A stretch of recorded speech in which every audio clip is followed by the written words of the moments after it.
There we go. Alright. Hello, hi, hey, howdy. Today's gonna be a short one, probably. We're kinda chilling for now. Um, gonna do some stuff here in a second. I'm gonna turn down the volume on my end because my computer's very loud right now. Where is here? Hold on, let me actually pull up my like Google Docs and stuff.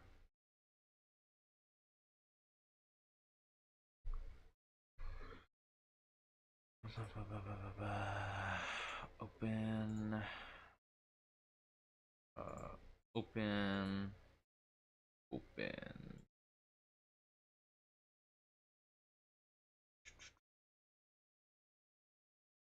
Generally ready. Hold on.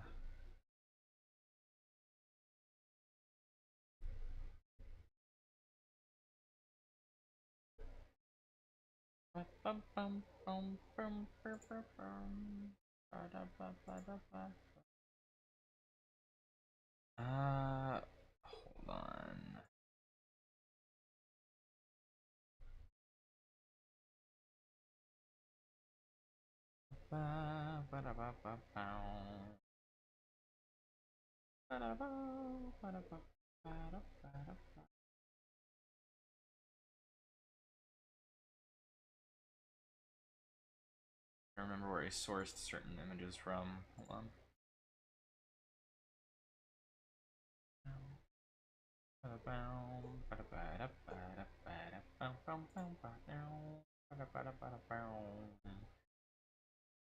Yeah, that image will work.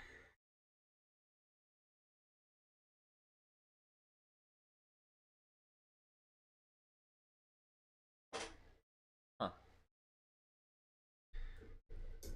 Just realized I actually don't know if more nerd talk. That's right, more nerd talk is correct. Also, sorry if you hear any like what sounds like a fan or something in the background. I have a heater on because it is really cold, and I don't feel like dealing with the cold right now. As much as I like the cold, I just can't right now. It freezes up my fingers, makes it hard to be agile. Makes it hard to keep up my what's the term for like good posture with like typing and stuff. There's a word for it. I forget the word. Thank you, chair. All right, chair's being noisy to start. That's probably a good sign. Let's see. Dexterity, not quite. Teehee, teehee. Unless we're talking about D&D. What's it called whenever it's like, oh, I have you need good something. It's something. I forget what it's called. There's a specific word for like specifically like I think using like a keyboard or whatever.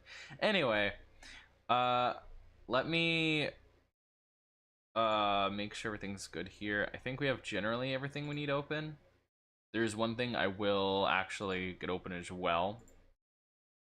So today we're gonna be doing something, working on some of the same stuff, but we are going to be actually testing some things. We're gonna be doing something a itty bitty bit different.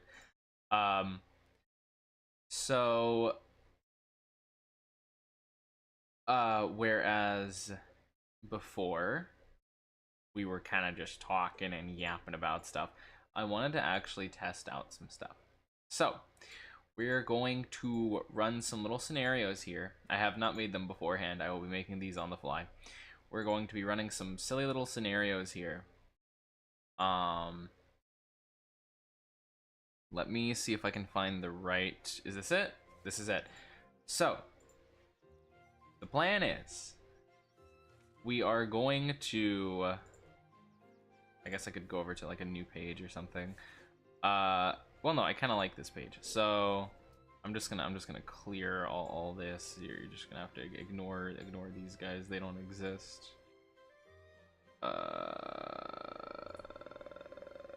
GM layer. We're just gonna ignore those guys for now. So, pull out some specific things here. Oh right, I don't have the stat blocks fully finished. It's okay. Oh, hello, Luna. Oh, yeah, but hello, I don't know as well. There we go. We're gonna initiate the hellos. Yeah. So I've made some character sheets. For some characters.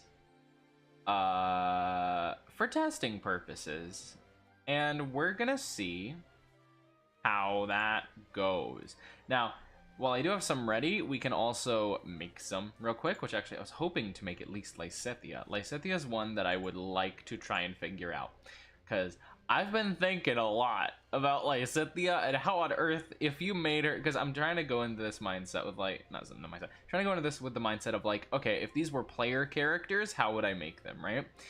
And some of them are easier than others.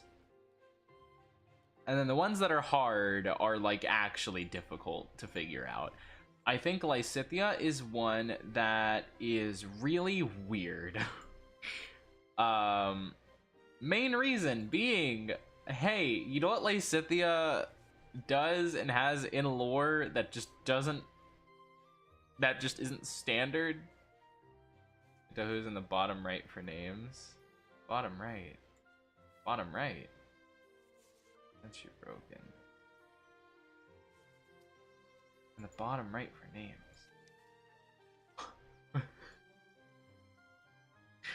Wait. Wait. Huh? I'm so confused. Oh, is right? Oh dear. Oh my goodness.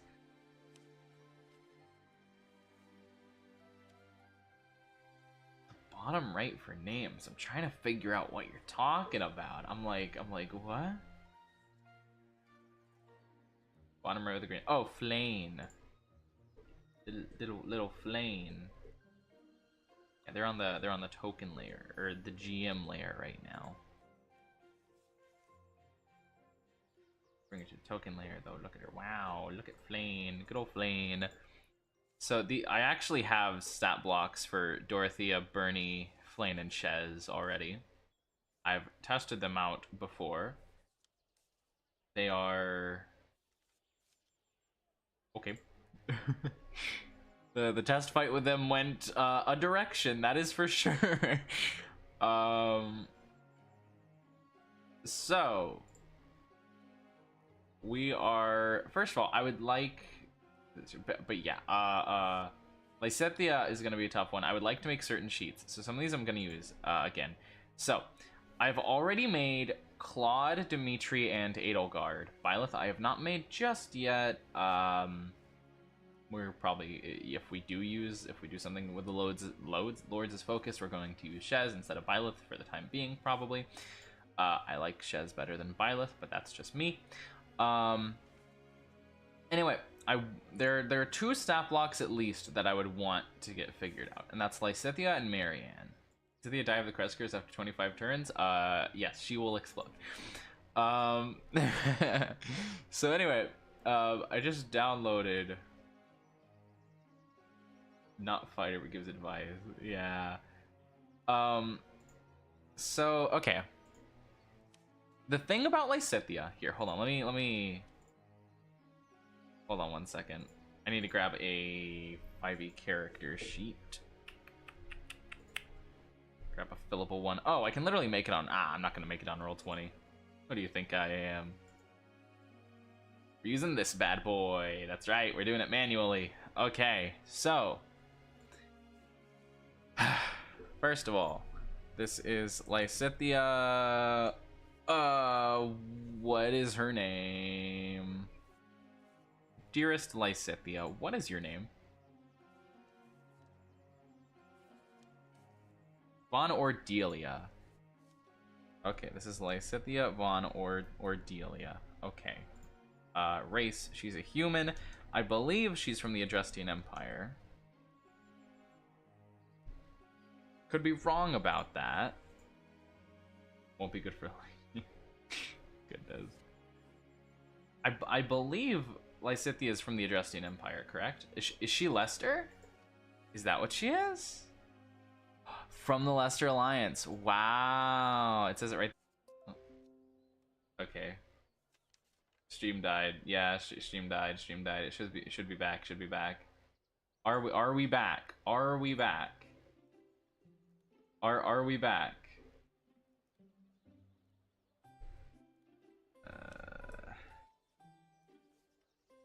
We're back? We're back. Okay.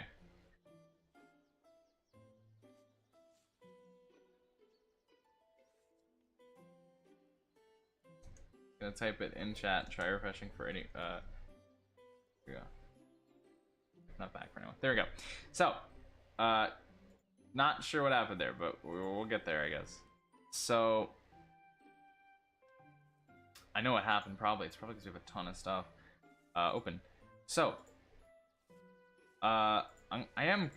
Yeah, I'll go ahead and close some things just because some things aren't gonna be fully necessary for the time being. We're gonna get rid of the combat arts page because we're not using that just yet. We're gonna get rid of that for the moment. So,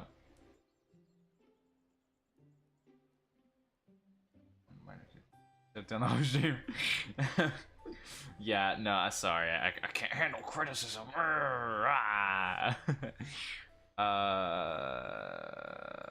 Where's index guy?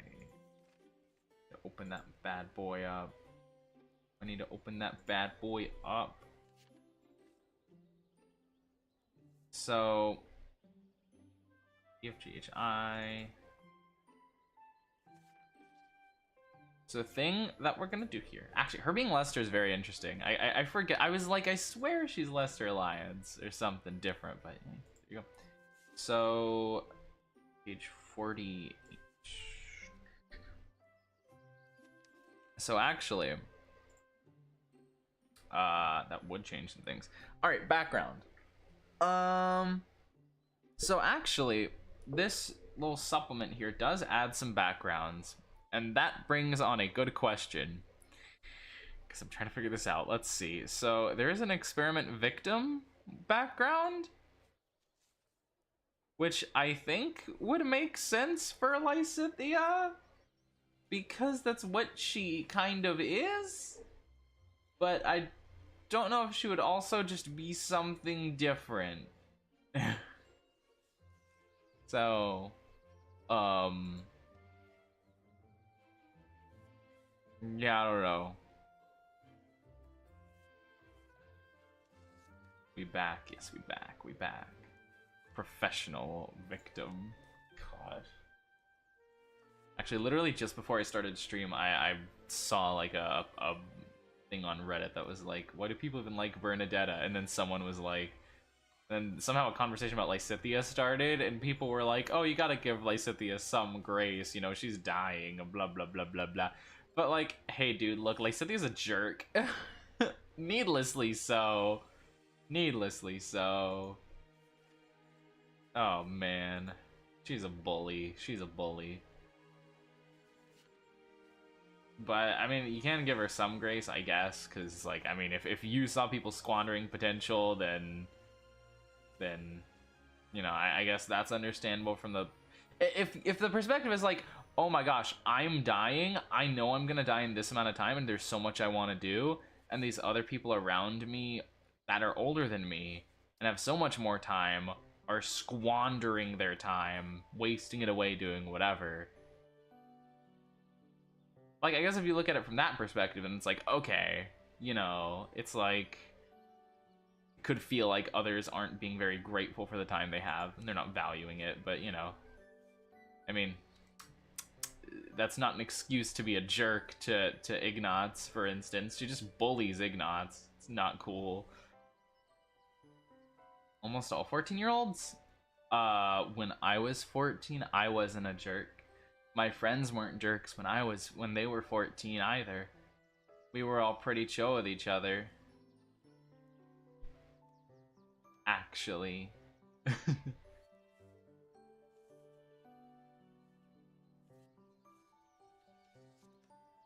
I don't think I knew anyone who was a jerk at 14. To be fair, I got lucky though. I was in the good crowds with good people for the most part. So anyway, Lysithea, I don't know if experiment victim really fully makes sense here, but it kind of does because that's what she is, right? Yeah. Relation. Yeah.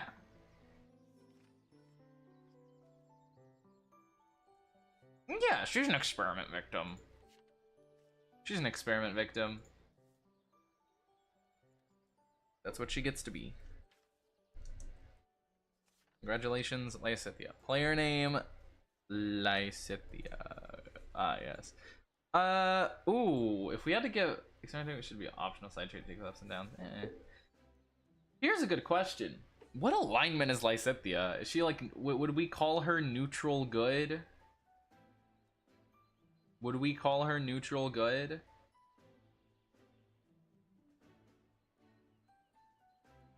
Like, she's got generally, like, you know, she seems to be like a good person. She's just, you know, she joins. I mean, like, Lysithia seems like a good person. She's just got her priorities, right? I don't know if I would call her lawful. It's not like she obeys any laws necessarily. Is she lawful? Oh, I guess following rules. Yeah, I was thinking more like, I guess I was taking like towards post time skip. Like, would she still be a big rule follower? But I guess to be fair, this is creating it with pre-time skip in mind, right? Okay. I think neutral good makes the most sense just as a whole. I think she's. I think for now neutral good's fine. Because lawful good's where you get stuck in a box a little bit.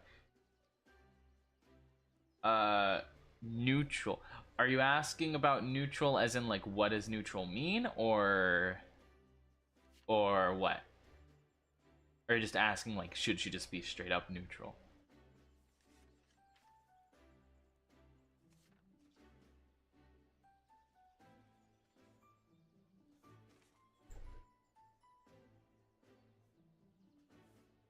Also,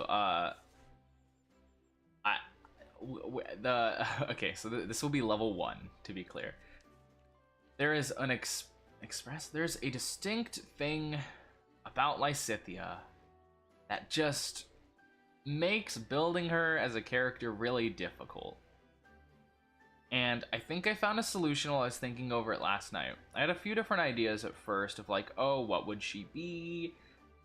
And after pondering a bunch of options, I did come up with a solution. I came up with a solution that kind of works, but I'm not crazy about it, but it kind of works.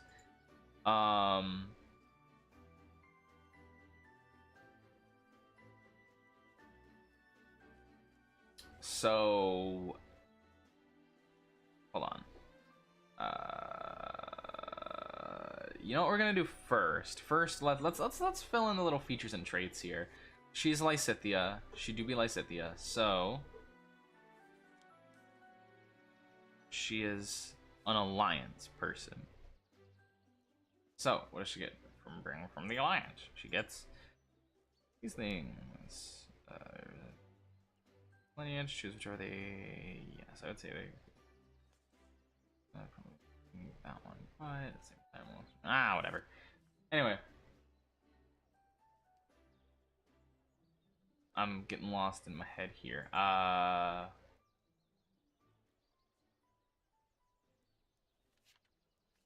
Right. Sorry. So with Lysithia, I'm gonna just grab these real quick as I go. What does she have? She has that. She has a feat. Oh, I'll give her a personal. First expulsion. She gets a feat, which we'll decide in a minute. Her speed's 30. That is not changing. Let's see. She gets merchant teachings, which once again we'll figure out in a second. She gets, what is it called? Ranged expertise. A very cool ability. And she knows the language of Odin. There you go. Uh, so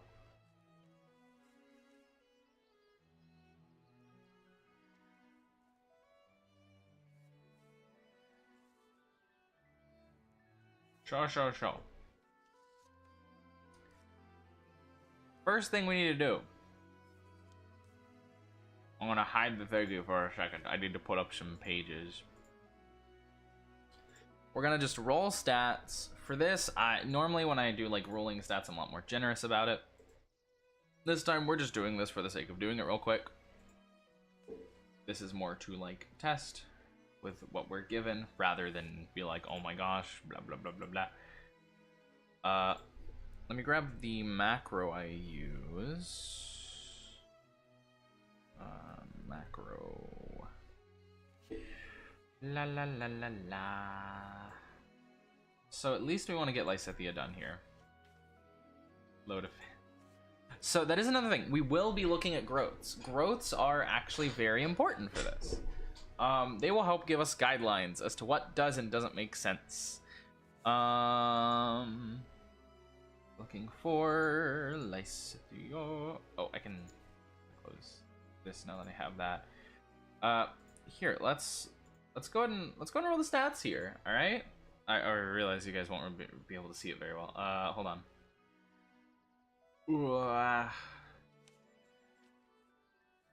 Hate the 0 growths when they level.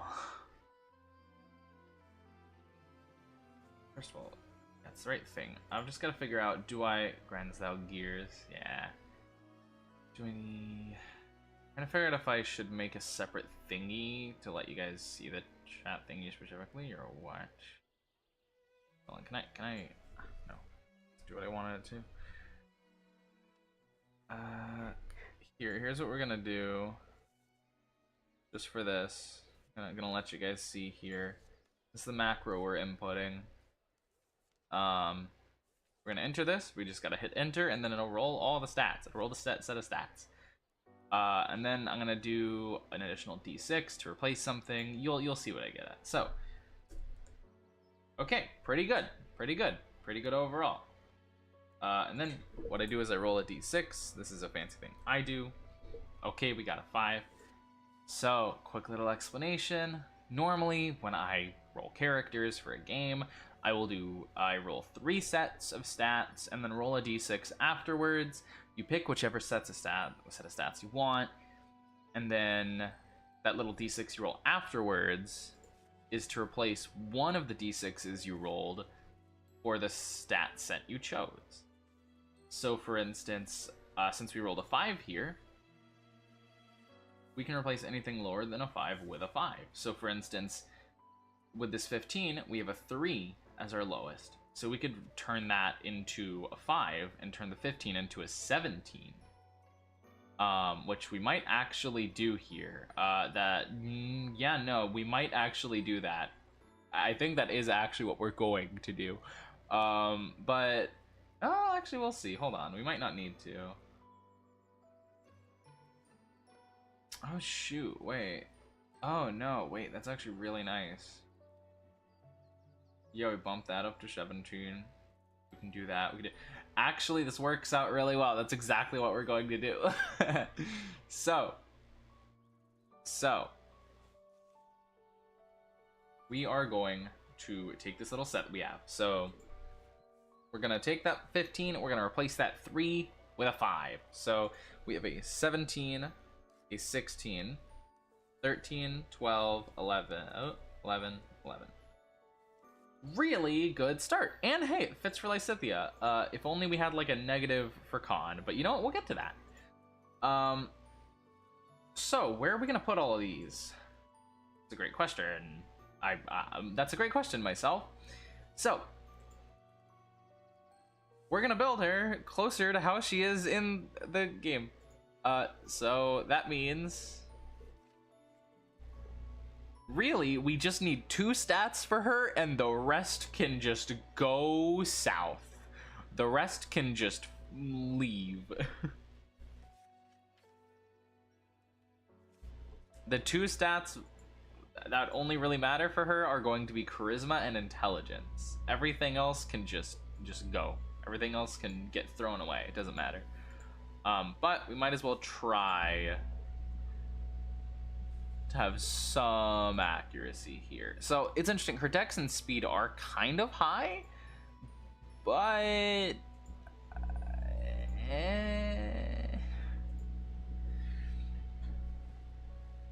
now, interestingly enough, with how I'm gonna be building her here, it's gonna be very weird. Lysithea is a character with low charm. That's a thing. She's got good authority, which is weird. But she's low charm, right?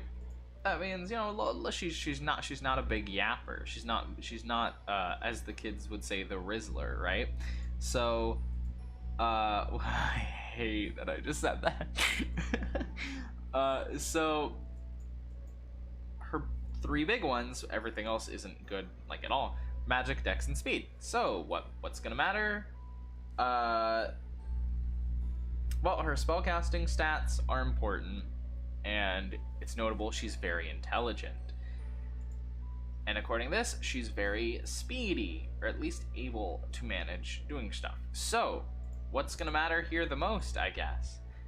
I would say her actual spellcasting thing takes number 1, and then the following mental stat, and then dexterity would be 3rd.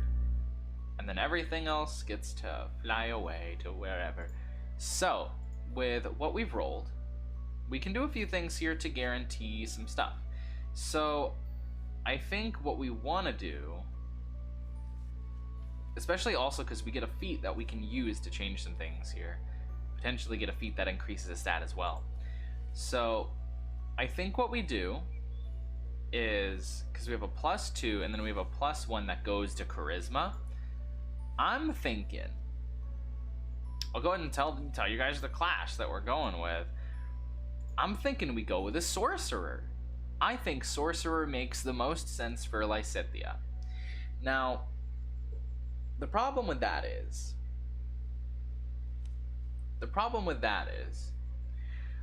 like, none of the subclasses work for it. Like, none of them. I was thinking, like, thematically, like, or ability-wise, is anything similar. There's, like, nothing except for one subclass that kind of works. Emphasis on kind of.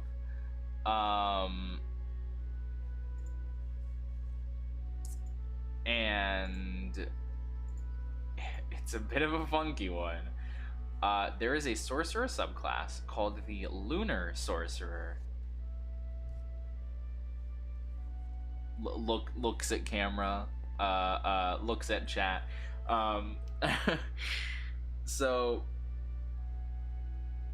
Lunar Sorcerer has some funky stuff going on with it, and we're gonna get into that in just a second.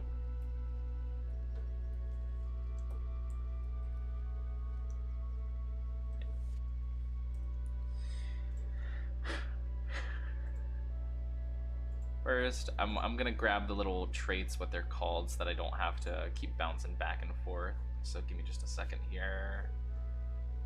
Experiment victim, you get blind spots. Okay.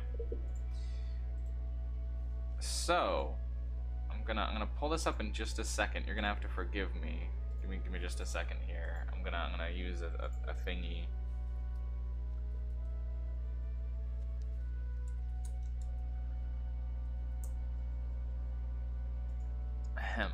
Gonna have to pull this up in a thingy here.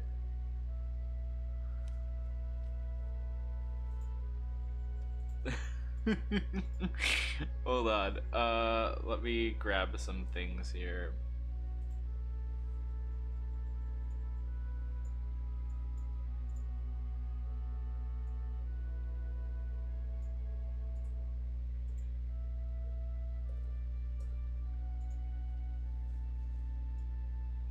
Oh, whoops. Do.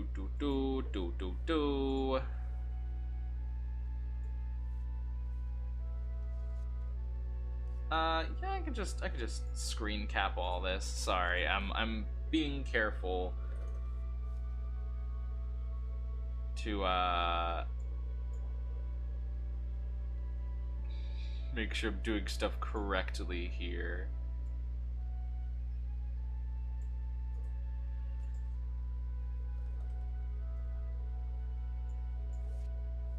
You know how certain companies can get regarding showing certain things. So being a little careful. Now I need to open my folders. Can I open this with Firefox? I can! Hoggers! Okay. I'm so cool for figuring this out. Okay. Alright. Close that. There we go. So, bum bada bum. Wow. This is Lunar Sorcerer. So, for those unaware, what is Lunar Sorcerer, you might be asking? Well, this right here is Lunar Sorcerer. Lunar Sorcerer gives some notable things. So first of all, you gain some additional spells. Now, a key thing about this subclass is that it's got this whole lunar phase cycle thingy that you can swap between.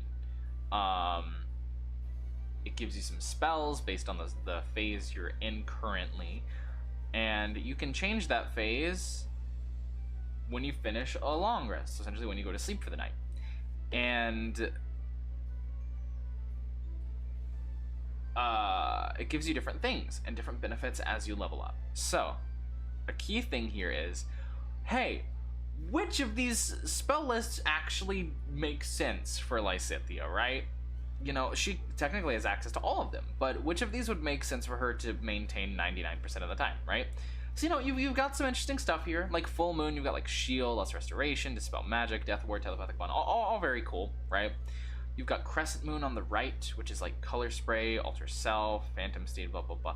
Like, stuff that doesn't quite fit with Lysithea. That's more like Illusion and Enchantment. Not Enchantment, that's more like Illusion sort of deal, right? Then you look at New Moon, and New Moon is where we are pretty on top of it. Got Ray of Sickness, Blindness, Deafness, Vampire Touch, Confusion, Hold Monster. All stuff that, in my opinion, makes sense for someone who, say, leans towards dark magic. There you go. Additionally, while in the phase, you can cast a first level spell associated with the phase once for free a day. So in other words, a free Ray of Sickness a day. Really good, really cool spell, really good spell. I like Ray of Sickness. Big fan, big fan, big fan. Don't see people use it that often. Oh, hold on. There we go. Don't see people use Ray of Sickness too often, but it's a good spell. I feel like it could be used more. Anyway, so, you know, you get that. And then additionally at level 1, I've got like the whole subclass here screenshotted, but additionally at level 1, and this is the thing that I'm like, I guess it's fine. But then, you know, you also think about like what spells Lysithea gets. Hold on. Learn magic. You also look at like, oh, what faith spells does she get? She has like Abraxas, Warp, Seraphim, all this stuff. So with this subclass, you also get Sacred Flame. And you can target multiple creatures with it, as long as they're close to each other. That's pretty cool. That's pretty cool. Which you probably won't get too close to people or monsters. Hey, that's a great question, right? So, Vampire Touch is weird. Vampire Touch is very, very weird. So, let me go real quick. Vampire Touch 5e. Let's see if we can find it on. Let's see if D&D Beyond has the old. Yeah, it has the legacy version of it. Reject non-essential. So Vampire Touch is funky. You got all this stuff going on here. It's a whole lot. But you know, the problem with this is it's a range of self. That's the thing. It's a range of self, which is very weird. And I think it's self because it's a thing. It's a constant spell, right? So this gets into more weird territory. Like, oh geez, hold on, let me turn off party mode. That's like kills the wood. Let's see. Yes, we're using D&D Beyond for this because, of course we are. I believe this is the updated stuff. We're not looking for the new stuff. Yes, there we go. Da-da-da. Party mode, yo. So, meta magic is weird. So here's the thing. Here is the thing. Technically, if you go rules as written, distant spell would not work on Vampire Touch. And you know, I get it.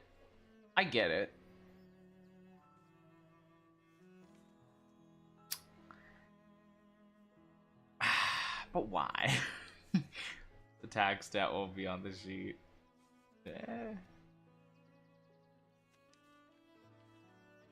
I think I don't look, man. Vampire Touch is weird. I don't know why it is the way it is. If you ask me, Vampire Touch should be able to be distant spelled. I get that it's like, oh, but it's you cast it on yourself so that you can do that with it. But like, come on, like why can't it be distant spelled? So this is definitely more like, if she's probably not going to use that, but yeah, she could. Anyway. Later levels, you know, she gets some more funky stuff. Assuming we stick with New Moon, we don't even have to, but like, you know, spell schools get empowered where you can reduce sorcery sorcery points spent to use meta magic. And it's depending on the phase you're in. If she's stuck to New Moon for the majority of the time, it would be enchantment and necromancy. Unfortunately, just bad Nosferatu, pretty much, yeah. Unfortunately, evocation's not on this, which that was my first issue that I ran into. When looking between Wizard and Sorcerer, Wizard's actually the other class I was considering for Lysithea, Evocation Wizard sounded perfect for her. But Wizard just didn't feel right. Wizard just didn't feel right for her. It just didn't feel right putting her as a wizard. She's intelligent, she studies, but it just felt odd. It just felt really odd to try and make her a wizard when she's got all this innate magical prowess that I think is a big thing. This is definitely a like personal preference thing. You could justify making her a wizard. I would make her a sorcerer. Plain and simple. Yeah. So she gets, you know, you get more things later on. Also level 6. You can bonus action spend a sorcery point to change your phase.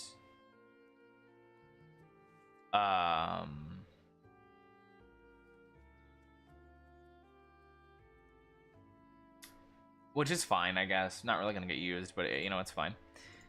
Level 14, you gain benefits while you're in certain phases. So if she's stuck to New Moon, she'd have advantage on stealth, and attack rolls against her would have disadvantage while she's in darkness. Which is like, maybe she would be in darkness, maybe not. That's more like circumstantial. But a big thing there is also Crescent Moon, necrotic and radiant resistance. That's really good. Full Moon is okay. I think for level 14, this thing, it kind of works for Lysithea as a whole. Next, the last thing.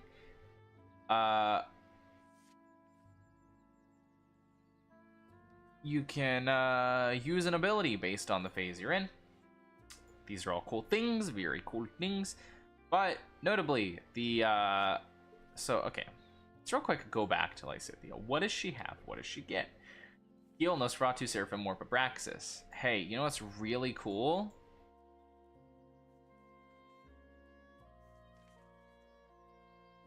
Amazing. Full Moon.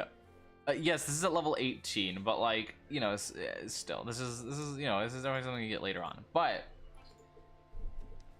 without needing to use spell slots, you can get, oh my gosh, Full Moon, which is like kind of close to Nosferatu. Not New Moon, Full Moon. You get New Moon, which is really cool. Bunch of necrotic damage, and they can't move, and you become invisible. That's really cool. And then Crescent Moon is basically warp,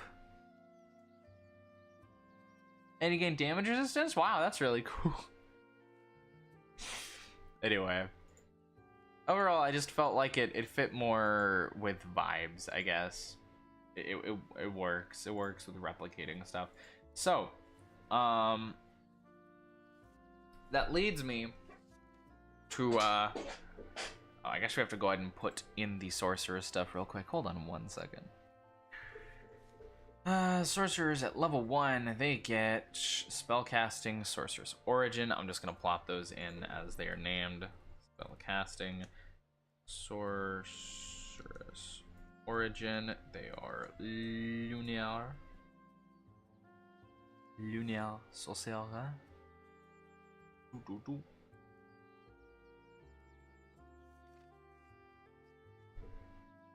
So,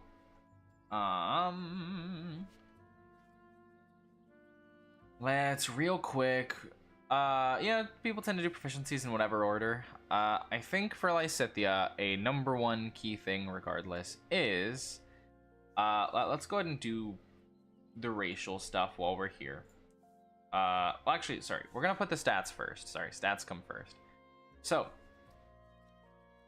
with the stats we have, and let's real quick go back to her growths, which once again, growths, we kind of don't need to worry about that. We kind of know what she's about. Everything is bad except magic attacks and speed. So,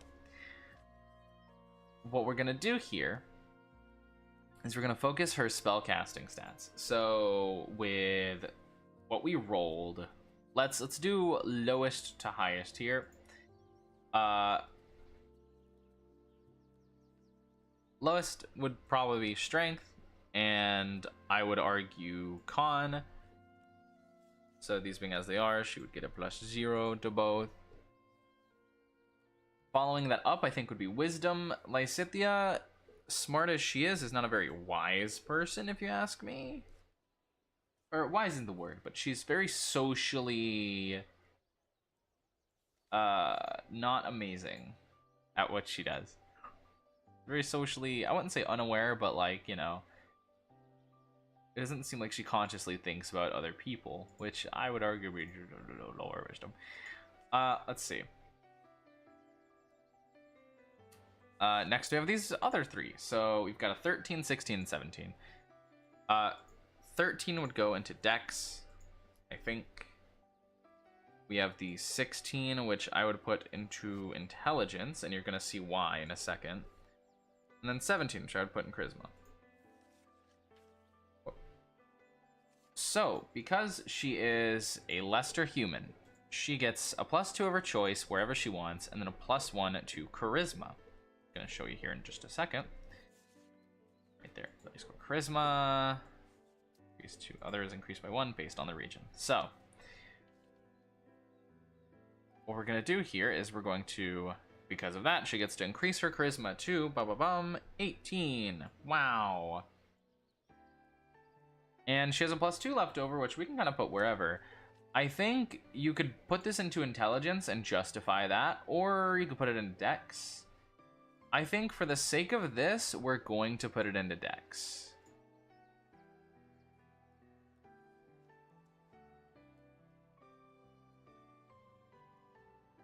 So, overall stat spread, really dang good. Really dang good. Let's check real quick. What saving throws do sorcerers get? I actually don't. Con and Charisma. That's notable.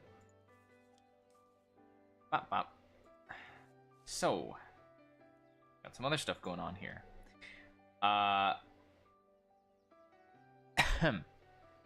For a feat. We're gonna get to the feat in a second.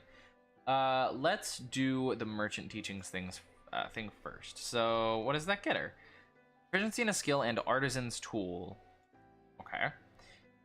Skill, I think that's a pretty easy one. I think Arcana is definitely her number one, so we're gonna give her that.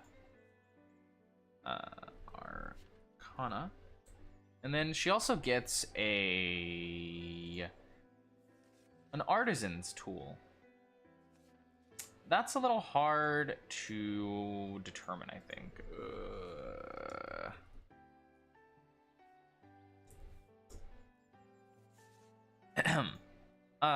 Hold on, I'm pulling it up on Roll20 now. I've gotta use a bunch of different pages for this stuff. So, I don't remember if Lysithea ever once uses or shows proficiency in certain things. Realistically, I think she's going to get the most use out of alchemist supplies. I think that makes sense. That's the like smart person thing. Or you could even argue tinker's tools, but I don't quite know if she would be a tinkerer.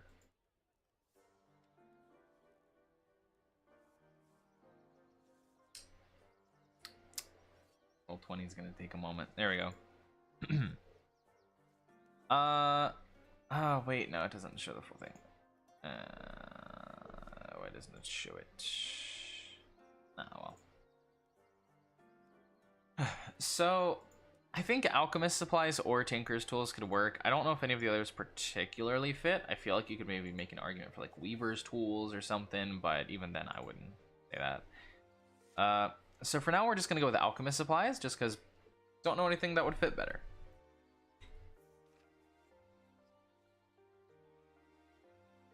Okay, cool. Now we get to pick her feat. That's gonna be a thing to choose. That's actually gonna be really tough to figure out. Is it? Hold on. Actually, okay. So here's the thing. With her, realistically, for a feat, I think we want something that can show off her prowess with magic and such. And, you know, this supplement actually gives a feat that I think she might be able to make use of. Also, I've noticed I've been, like, smacking my teeth a bunch. This gives a notable thing that I think she would make good use of. And that's the Dark Mage feat. I think that would do pretty good for her. You cast a Dark Magic spell, you get a +1 to spell save DC and spell attack roll. In addition, when you reduce a creature to 0 hit points with Dark Magic, you gain temp HP. If you ask me, I think that works pretty well for Lysithea. Thank you, chair. Let me fix my chair, actually. It's being all wobbly. Okay. Alright, the chair is vibing. Yes. So I think the Dark Mage feat would work best for her. That's what we're gonna go with. Dark Mage. Dun dun dun dun dun. Really cool, really good ability, really nice to have. Okay, so what's next? We've already got that covered, that we've got that covered, and that we've got that covered. Okay, so now it's a matter of just filling everything else out. So her background as an experiment victim, she gets survival and stealth, which are fine. I don't know how well those necessarily fit. If we really want to, we can swap them out, because hey, who doesn't love Tasha's or Cauldron of Everything, the origin changing rules? So if we wanted to, we could swap those out for other things. For now, we'll leave them where they are. We're gonna look at what Sorcerer gives.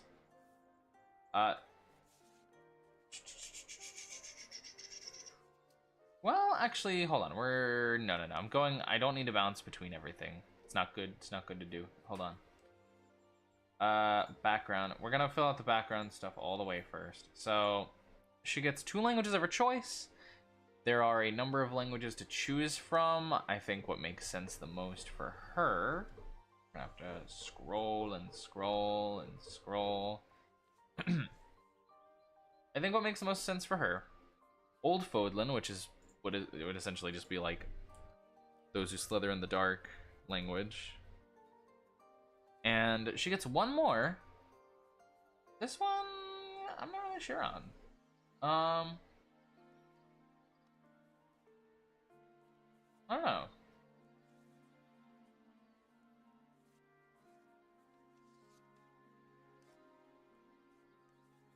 I don't know if any of these really fit. So at this point, it might just be like, hey, we just give her whatever.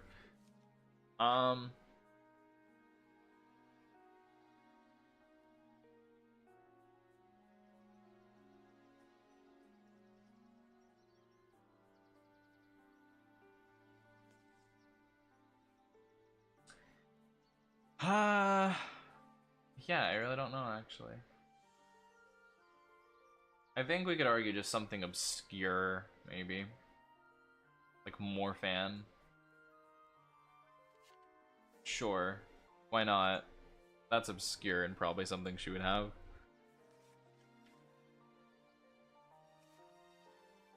Okay. What else does she get from her background? Background.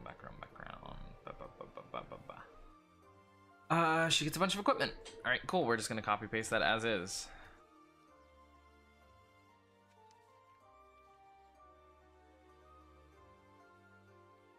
Wow, is that she has 10 whole gold to start. That's pretty cool.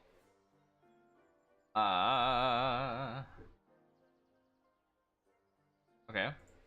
Group under feature. Okay, great. And then we're not gonna worry about the personality trait, etc., etc. That's... Nah, we don't need to. Okay, next we'll do the class stuff. So, we're gonna get to starting health and all that in a second. That's gonna be like the last thing we do. So, proficiencies. Bunch of different weapons. She doesn't get any armor. She is armorless.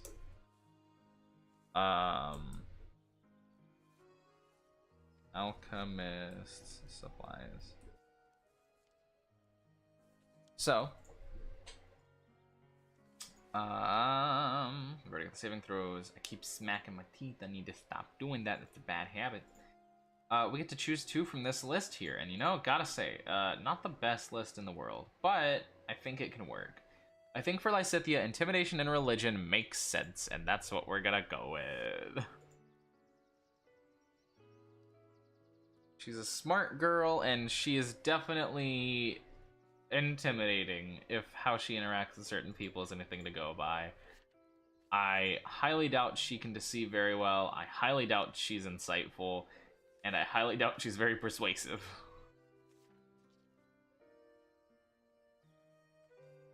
And honestly, stealth and survival are fine for her. I don't think it matters that much. I don't, because well, actually, no, you could argue she has something different. Maybe not survival. I could see maybe stealth, but maybe not survival. I think if we, hold on 1 second. Leave me alone stare? Exactly. Hold on, I'm gonna do something real quick.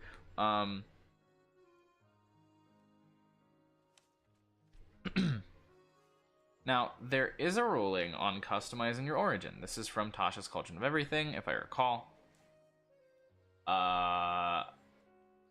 Yes, here it is. It's essentially like you can change out languages, proficiencies, blah blah blah blah blah blah blah. So you can replace a proficiency with a different one if you want to, if it makes sense to you. And that's exactly what we're gonna do. So we're going to be replacing survival with history. I think that makes more sense for her. Stealth can work where it is. I don't think anything else necessarily fits above it. That's what we're gonna do.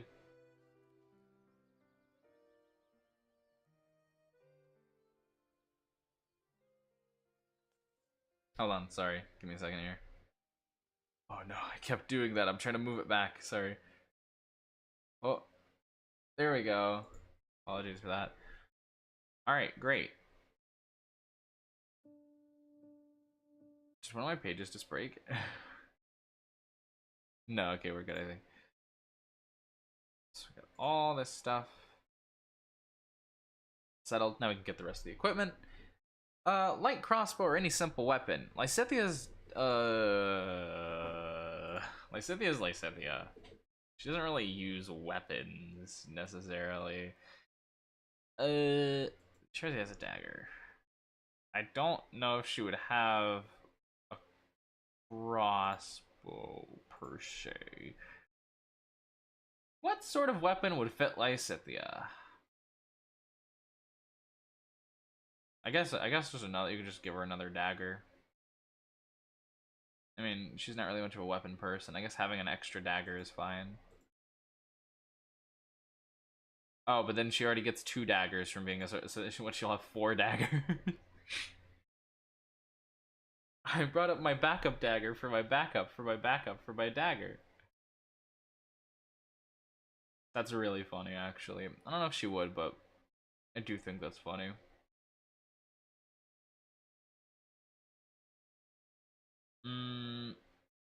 For the sake of this, they won't fit in her pockets. Yeah, weapons just won't fit in her pockets. I think I'll just give her. I'll just give her a bunch of daggers. I'll just give her a bunch of daggers. I don't think anyone else would really work for her. Yeah, like nothing else would work. I don't think. Like she's not gonna have a sickle. She's not gonna have a slingshot. She has magic.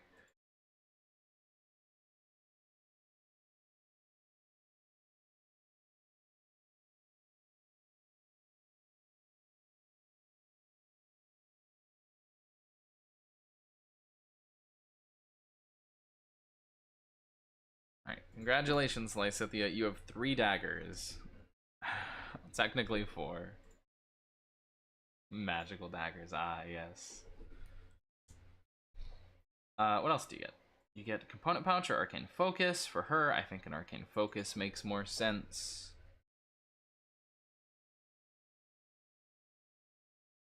Not sure what it would be. Maybe I don't know. We'll get to that when we cross it, I guess. Dungeoneers pack or Explorers pack. I think for her, a Dungeoneers does not make as much sense. I think Explorers pack makes more sense. So we're gonna give her an Explorers pack. And my chair also has things to say. We already put the other daggers in, so that's definitely starting equipment for a character. Okay. All right, cool. So that's pretty much that. Let's we're gonna get to the spells in a second. So let's go ahead and get all this filled out. Should just take a couple a couple minutes here. She's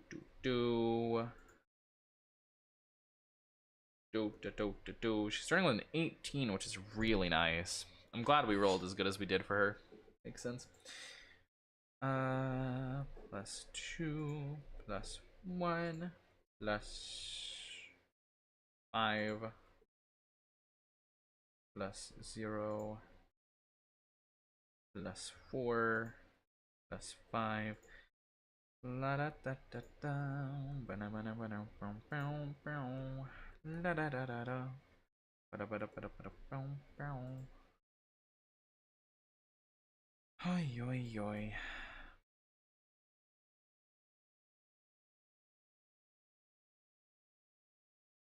2 plus 4 and plus 1. Okay, so she would have an 11 passive perception, which is fine. Totally chill. What else do we got? Initiative. She has a plus 2 to initiative. Good for her. She would also have a 12 armor class. Rip. D6 hit die. So starting health plus 0 to con. So okay, so that means 6. You would think. But with the rules for crests, hey guys, Lysithia is gonna be in trouble. So here's the thing. Each crest you possess reduces your max HP by 1 for each level. Hey, she has 2 whole crests. She has 4 HP. That's Lysithia for ya. There's your glass cannon. She can instant die very easily at level 1.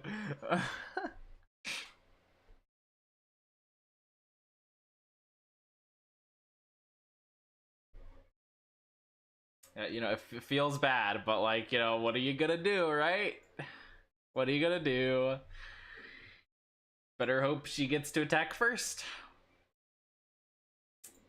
Alright. Let's see.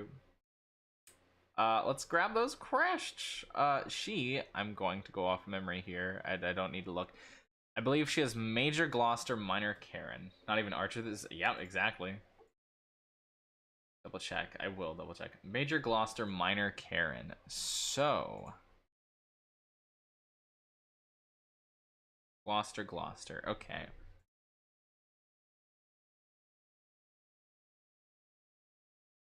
It is the Major crest, so we're just going to copy paste this here. Major crest of Gloucester. I forgot the U. I think that's how you spell it.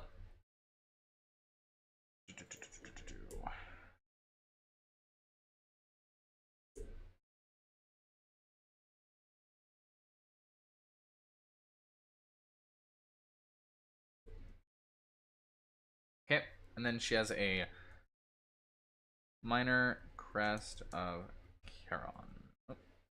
Charon. Which gives her... Where is the Karen crest? There it is. Doo-doo-doo.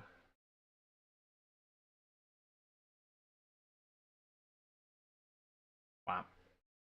So...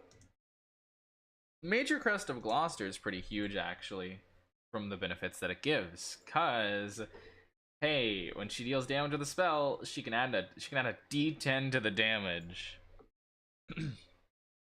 A few times. So hey, look, she's frail, but you know she can hit hard. Meantime, let's also grab her little special skill here that we made for her, Cursed Expulsion. Copy paste that real quick.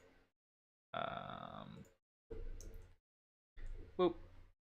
So she's got a lot going on for her. She has a lot going on for her. She also has the thing where it's like, when you trigger a crest, it causes an explosion. So here's the thing. She's built to hit hard. But the second she is left without protection, she dies. She will explode instantly, immediately, without a second thought.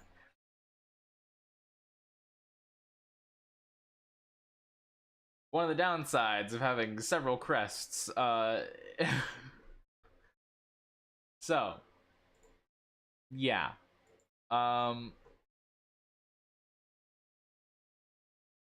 Let's go ahead and, oh gosh. So this is gonna be one of the hard parts. Spellcasting class, she's a sorcerer. Ability, she uses charisma. She has a 8-2 for a 14 save, which isn't bad at all. Plus 6? Plus 6 to hit at level 1 is nice. Real nice. Real quick, let's go over her. That's not what I'm looking for. That's not what I'm looking for. That's what I'm looking for. Let's go over her sorcerer stuff. What does she get from this? She has Ray of Sickness. I guess I'll plop all these in there, but she only has Ray of Sickness prepared because that's what she has. Shield, Ray of Sickness, color, spray. We're gonna put parentheses. We're gonna put the little like moon cycle thing. So crescent, new, and full. So crescent, moon, new moon, and full moon. And because she's gonna be in that, she will be that. You also only have 2 spell slots at level 1. Wow. We love 2 spell slots. Okay. So first we have to pick 4 cantrips. That's a lot of cantrips to choose. Okay. 4 whole dang cantrips, huh? Well, there's one that we're picking for sure. This little supplement also includes some spells that they made, some of which specifically lean towards being dark magic. They have a whole classification thing here, which I really appreciate, that distinguishes what spells would probably be considered dark magic. We're already starting strong because we already have Ray of Sickness. But it's got some new spells here, some of which, A, make perfect sense. Like Miasma, Dark Magic. Look at that. Yes, we're taking that. So, that is our first cantrip. We have Miasma. Oh, that's not true, actually. Sorry. Level 1 Sorcerer. We also get Sacred Flame. Whoopsies. Sacred Flame. We'll just put Lunar. Okay, anyway. Miasma. Got Miasma there. So that's one of how many cantrips do we pick again? Sorcerers get so much. One of 4 cantrips, so we now have to figure out the other 3. Now we have to kind of go off of vibes. Like, what on earth makes sense for this gal? Because I just really could not say. We're going to go to game rolls, looking for spells. We're looking for, can we filter advanced filters? Source legacy? No. Source category? Legacy? Oh. Legacy. 2014. Or expanded. Okay. Class, we're looking for sorcerer spells. Spell level, we're looking for cantrips first.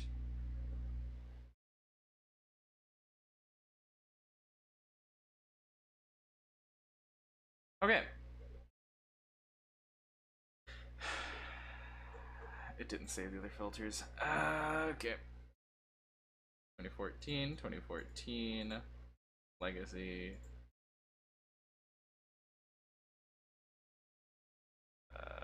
Filter. Okay, so I don't think this is all of them, but this is most. So, since she only uses dark magic, it would be nice to like look and be like, okay, what is dark magic? Unfortunately, I don't have cantrips really organized here for that. But we can figure it out. We can go off kind of like spell list, go off vibes. So what does she actually get? Oh, look at that, Miasma. It's kind of called Miasma Delta, which is interesting. So I think we've got some choices here. We've got some choices. Oh yeah. Oh, visit Tasha's for it. Whatever. We need to pick 3. I think for her, what makes sense? What would be closest to dark magic? I think Mind Sliver works for her. I think that's a good one. I think Lysithea is also a Smarty Pants. I don't know if she would go without having a bunch of stuff.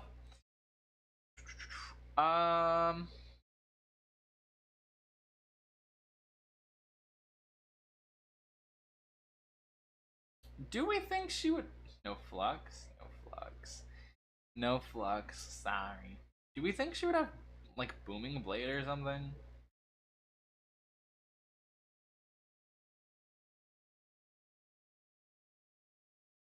I mean, I could see a justification for it.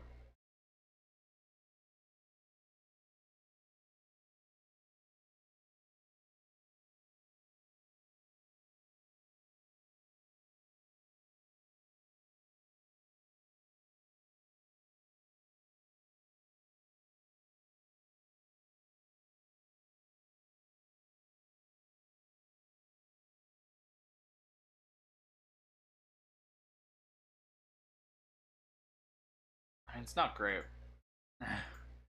The options for cantrips aren't very good. Um, at least not for her. Oh wait, this is missing some things. Hold on.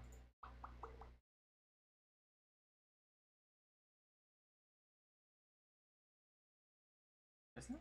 Hold on.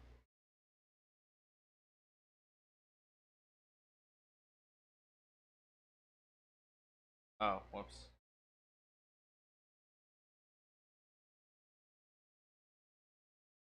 No, this is totally missing some stuff. Where's like firebolt and stuff? Yeah, okay. Weird. Very weird. I'll skill issue with blades.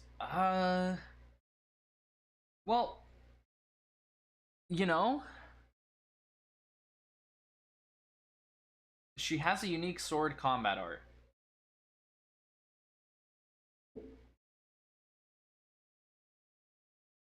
She has a unique sword combat art. So I would argue she could probably make do. Right, because swords are her budding talent. That is another thing. Swords are her budding talent.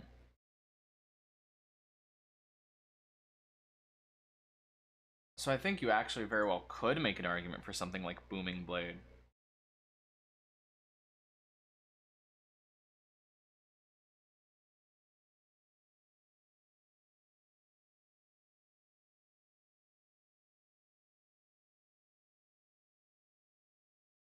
Question is, would she have Booming Blade? Would she have Green Flame Blade? I guess Booming Blade makes the most sense because it's like, we want to go with the thing of like, oh, they can. What is it? Isn't it like? Doesn't Catherine mention, oh, she knows when there's like rain or when it's gonna thunderstorm or something like that? So I think we could argue like something. I don't know. I'm looking for something here. She's getting Booming Blade.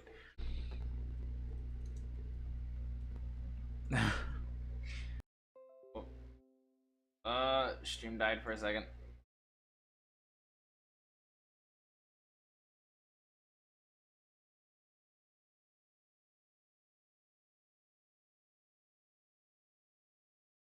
All right. I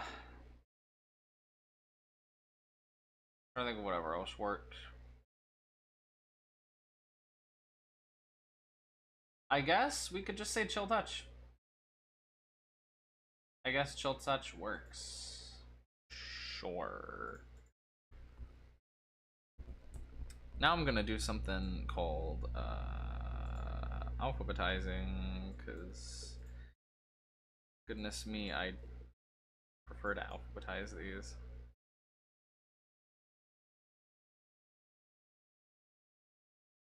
All right. I think these are good cantrips to have.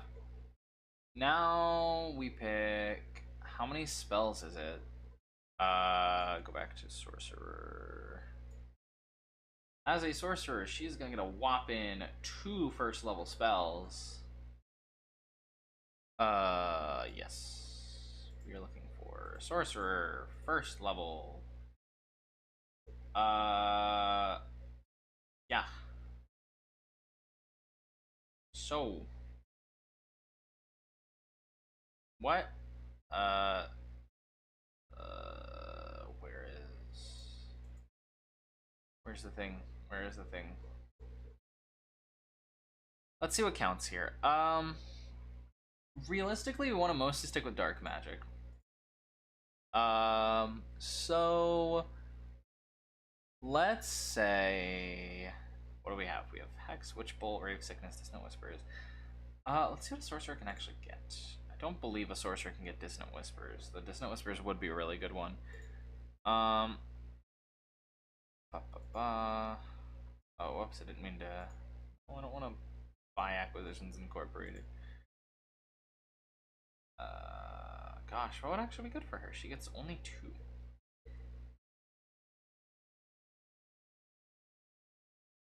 I don't think she has a lot of options. Magic Missile would work.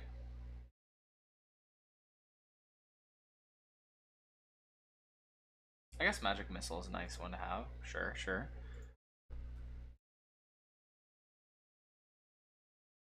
And she gets one whole more spell. Uh, hmm. Hum. We could make an argument for Witch Bolt if we really wanted to. I don't see Witch Bolt being a bad option. I don't think Witch Bolt would be a bad option at all.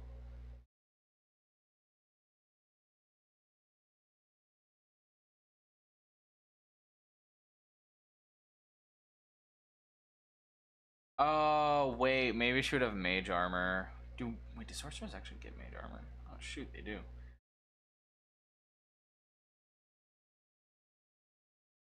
Oh, there's also Shield.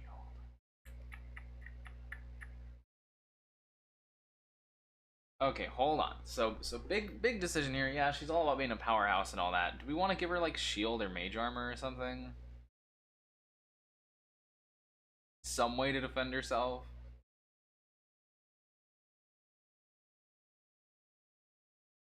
I really don't know.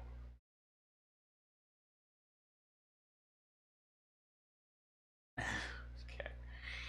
So would she have shield or mage armor? If she has mage armor, her AC is 15. But it does cost a whole spell slot. Maybe she lives on 1 HP. Hum.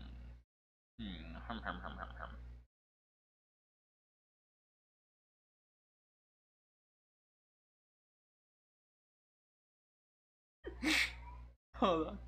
The cat's being very loud outside of my room. The cat for a long time has I don't know if this is a cat, man, because it meow. I don't know if I wouldn't call it a meow. It makes noises that sound like a person saying hello, hello. It's kind of freaky. um Cat lonely? Cat's not lonely. Cat just wants my attention. Cat just wants my attention, specifically, all the time, all day, every day. It doesn't matter if anyone else is here. She'll still do it. She'll still do that. I don't want anything to do with her, personally. She's frustrating. She frustrates me. And also knocks things over and breaks things and causes problems. You can't do anything to stop her because she's a cat.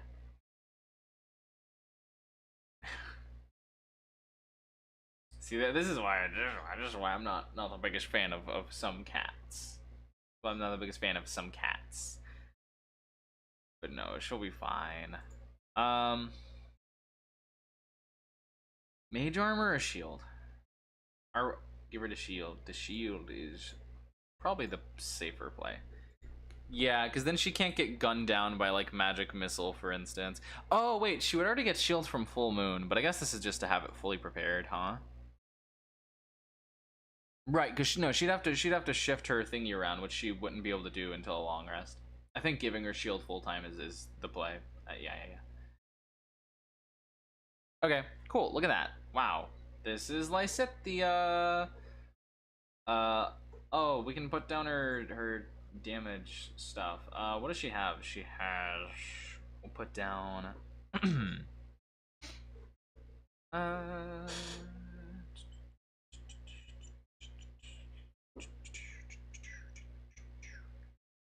Considering it's just talking about like attack stuff, we'll plop down Shell Touch and a Ray of Sickness, I guess.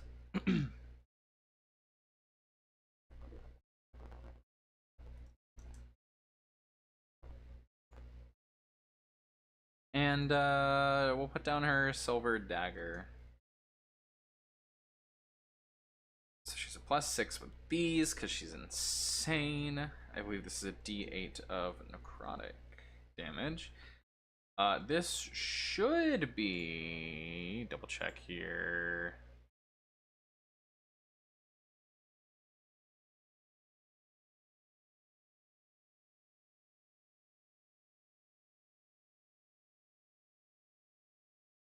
This is the new version. I want the old version. I want the legacy version.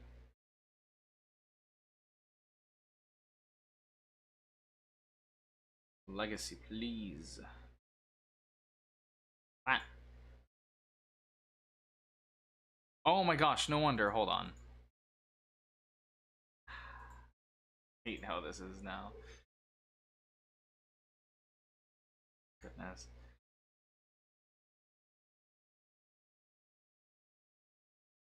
There we go. Now we can actually fix it. Alright, we're looking for Ray of Sickness.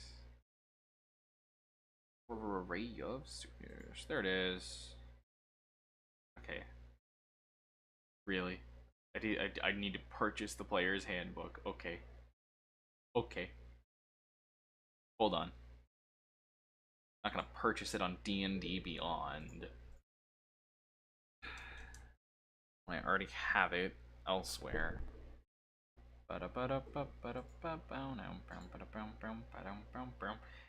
It is ranged spell attack 2. It's 2d8 poison.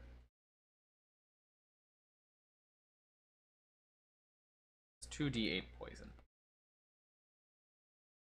Really nice. Oh wait, actually,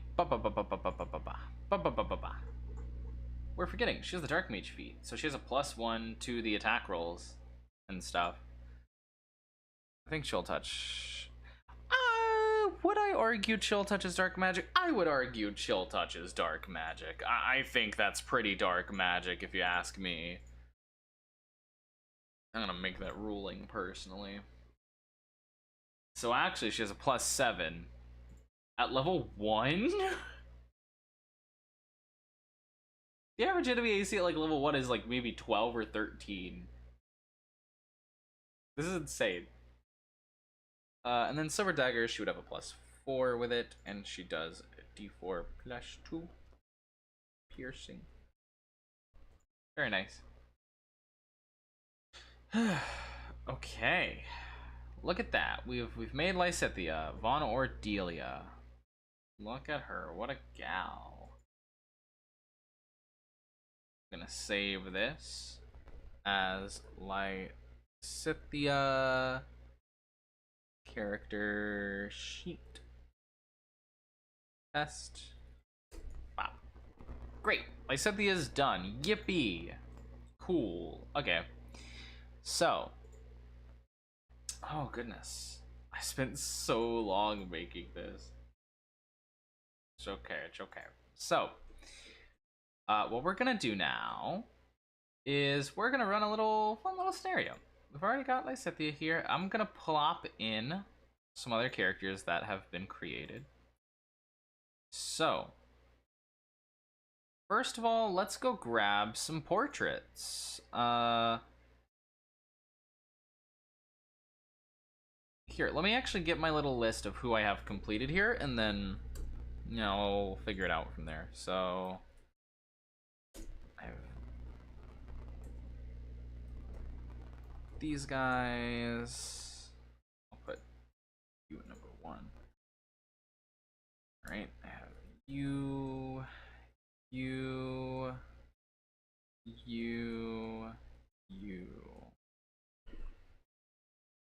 Are those all the ones that I have? I think that might be the case.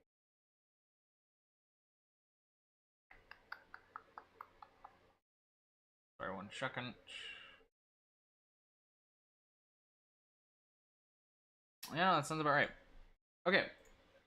So, this may go horrid. It may. We have 8 characters we can choose here. We can choose from here. Those 8 being, I'm gonna go ahead and grab little portraits for all of them. Already got that. Already got that. Where is he? There's that boy. I need Claude. Meant to go to his gallery. Yikers.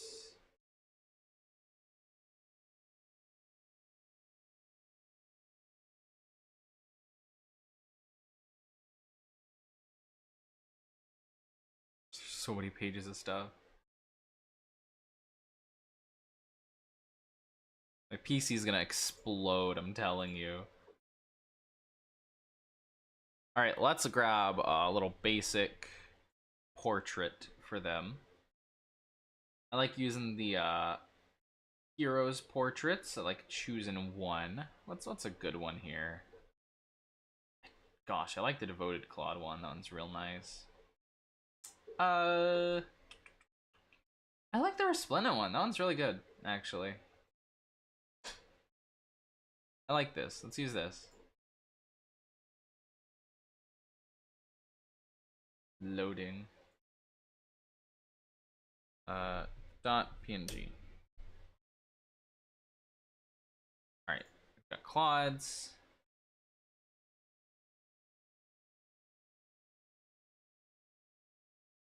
Dang, look at Resplendent Edelgard? Okay. Bit of a personal opinion. I like it when they, like, actually give the characters noses. I actually really dig this art. Dang. I like that a lot, actually. Man. Why? We had a devoted Edelgard? Wait, that's so pretty.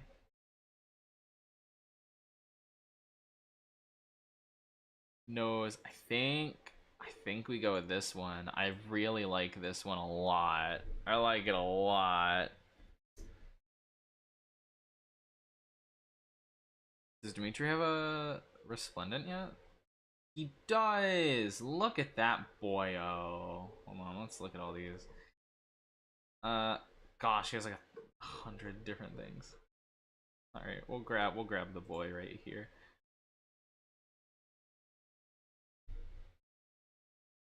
.png. There we go. Okay. So let's go ahead and plop these guys in here. Hold on now. So bam. Bam. Bam. Lysithia's here too.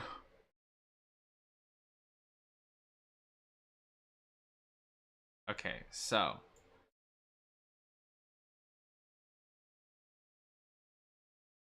let me go to the token layer here. We're gonna grab them. We're gonna fix these guys up real quick. So you should be at 9. Get that condition off of ya. Token layer. Bring them all to token layer real quick.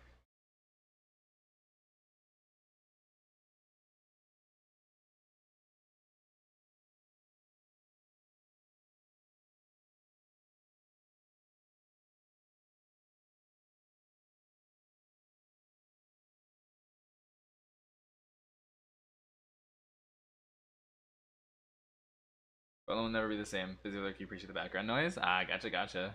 Hey, no worries, man. I like it when people have me as background noise. It's very flattering. Let's see. Fix Shez. Make her big for a second. I'll plop her up here with the lords because she gets that special privilege. Plop Bernie here. Plop Flane here.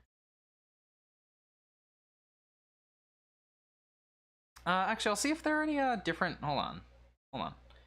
There might be a better portrait that I want to use for some of these guys. Well, let's see here.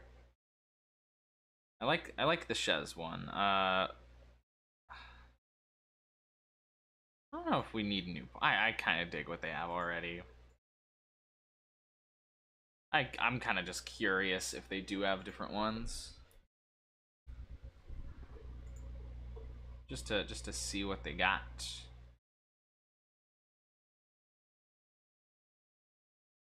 Down. Gosh, Summer Dorothea, my dearest. Okay, no, not really for Dory.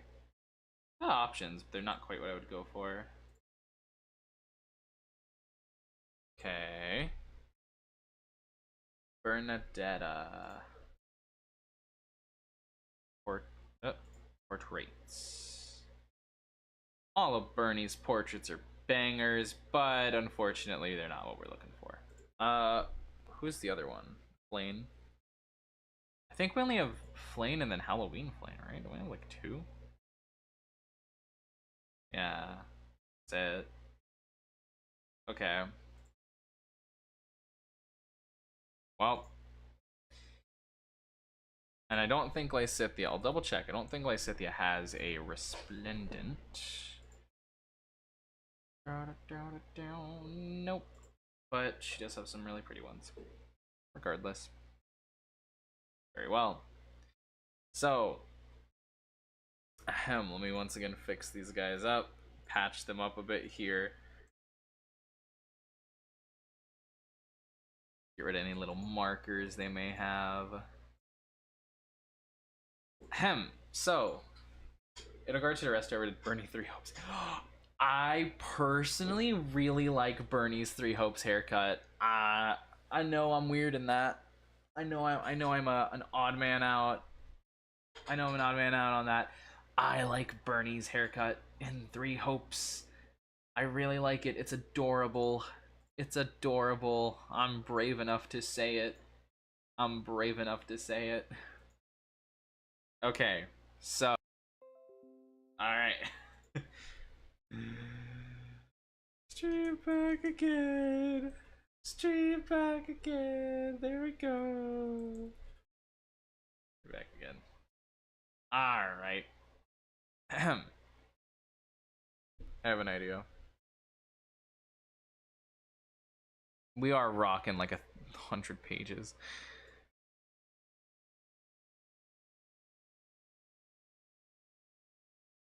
We're not even using this anymore. We don't need that open. I don't need these open. I don't need this open. I don't need that open because it doesn't do anything for us. I don't need this open. Alright. Cool. Let's try this again. So, let me open up their sheets and then hope that it doesn't explode into a million pieces. Dimitri. We've got Claude. We've got Edelgard. I'm just putting in their HP totals.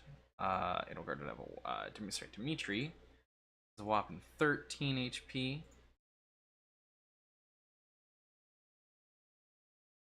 His AC is 12.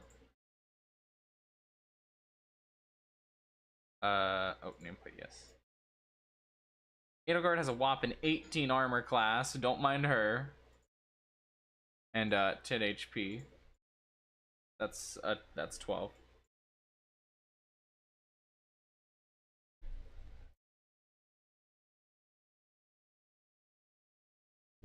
And then Claude. Oh, Claude. Oh, my boy. So, Claude, I was considering Rogue or Ranger. I decided to go on Rogue, but I think Ranger would also work as his starting class. I chose Rogue for starting class because the Dex and Intelligence saves, but I think Claude would be a multi-class. I think Claude would multi-class into Ranger pretty quickly. I think Claude would multi-class into Ranger. I think it'd be a Drake Warden because he's a Wyvern and all that. Anyway. How much HP did I give him? 7 and he has 13 AC.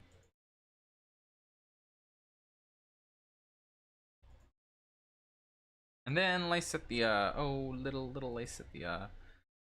Who has 4 hit points and 12 AC. Okay. So, here's the group to pick from for a little fight scenario. Who do we want? Who do we want to see here? Who do we want to see here? Lysithea is going to be one of them. So like Lysithea is already. We're gonna put a little green check on her. We're taking Lysithea. We're taking 4 total. We're taking up to 4. So who are the other 3 we want to take? We've got options. We've got options.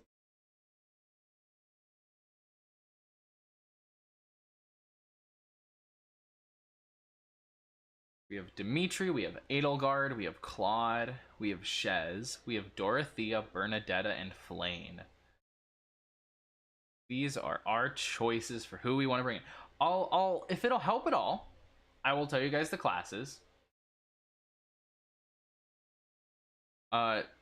Dimitri.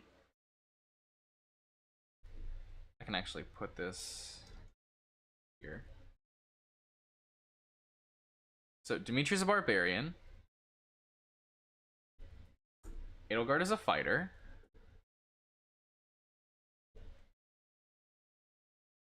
Claude is a rogue. Shez is a warlock. We already know Lysithea is a sorcerer. Dorothea is a bard. Bernadetta is a rogue. And Flayn is a cleric.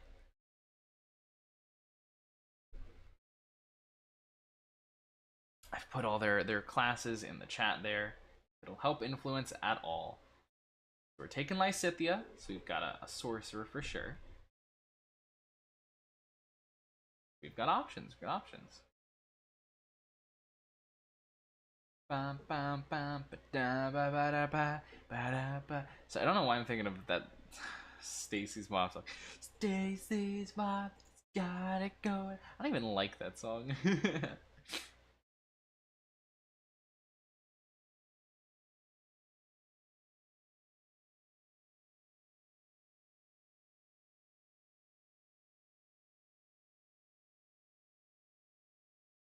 Gosh, Lysithea having 4 HP is so insane. Dang, she really has no HP. That's what having 2 crests does to a person, you know. Edelgard has 10 HP because, you know, she got a special crest that doesn't take away HP. Ooh. I mean, she's still suffering from one though.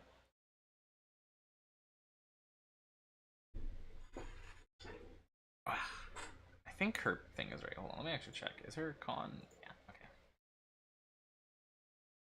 So what are we feeling? What are we feeling? Personally, I can go with whatever. I think Edelgard is 1. But you're thinking hard about the others. Okay, we'll mark Edelgard. We'll mark Edelgard for coming along. Hold on, I'm gonna have to think real quick. Okay, all right. So we'd have Lysithea and Edelgard. That is a sorcerer and a fighter. Pretty good, pretty good, pretty good, pretty good.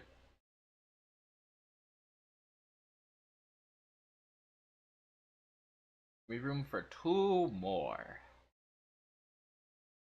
The 4 to 4 HP is scary. But you know, we'll see how it goes. We'll see how it goes.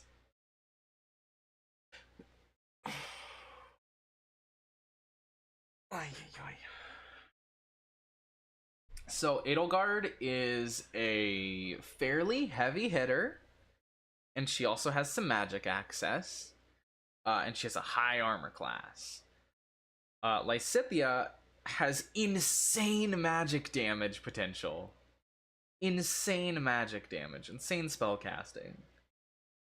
So we've already got insane spell casting and a very, very potentially tanky and hard hitting melee person. Tanky through armor rather than HP.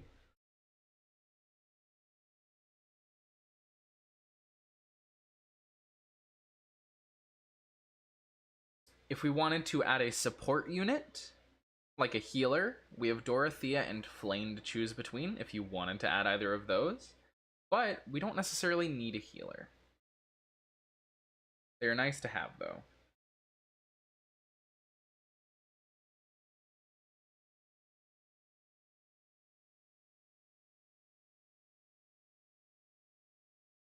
Let's see, Dorothea is a bard, so she, you know, can also give bardic inspiration and stuff. She also has her passive, her skill, her personal, which gives which can help restore HP to people every round.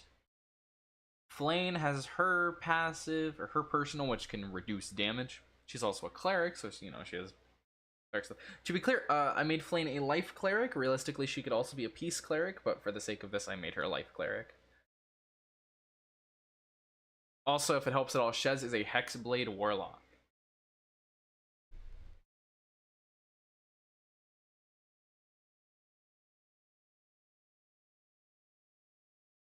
Honestly, anything could work.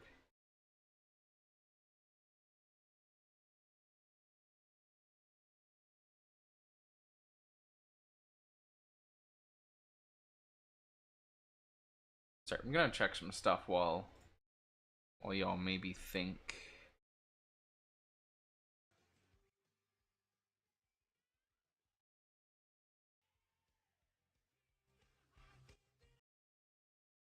Walter Wednesday, I see.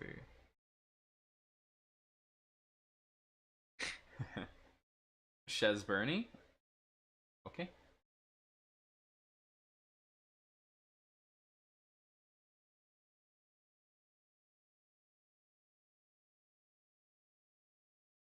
Alright. So this is the gang we're going with. Lysithia, Edelgard, Bernadetta, and Shez. Alright. That's a fun one. That's a fun group. That's a fun group. Alright. Dorothea. Dimitri. Claude. Flane, you all get sent to the Shadow Realm. You all are no longer permitted on school grounds. Get out of here. I'll put you in the corner.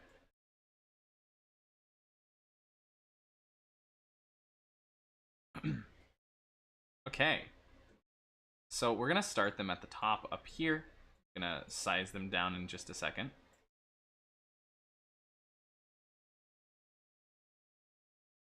Womp.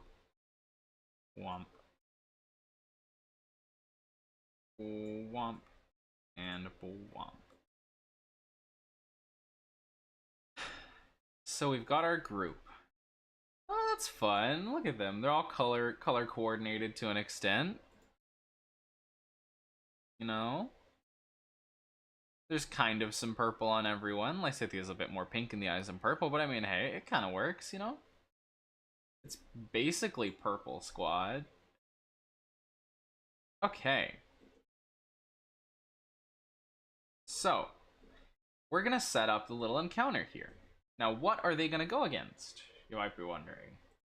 Well, they're gonna fight some bandits and stuff.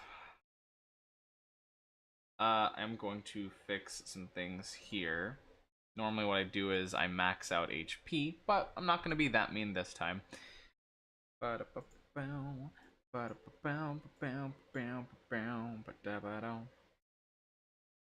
4.5 times 2 is 9, plus 2 is 11.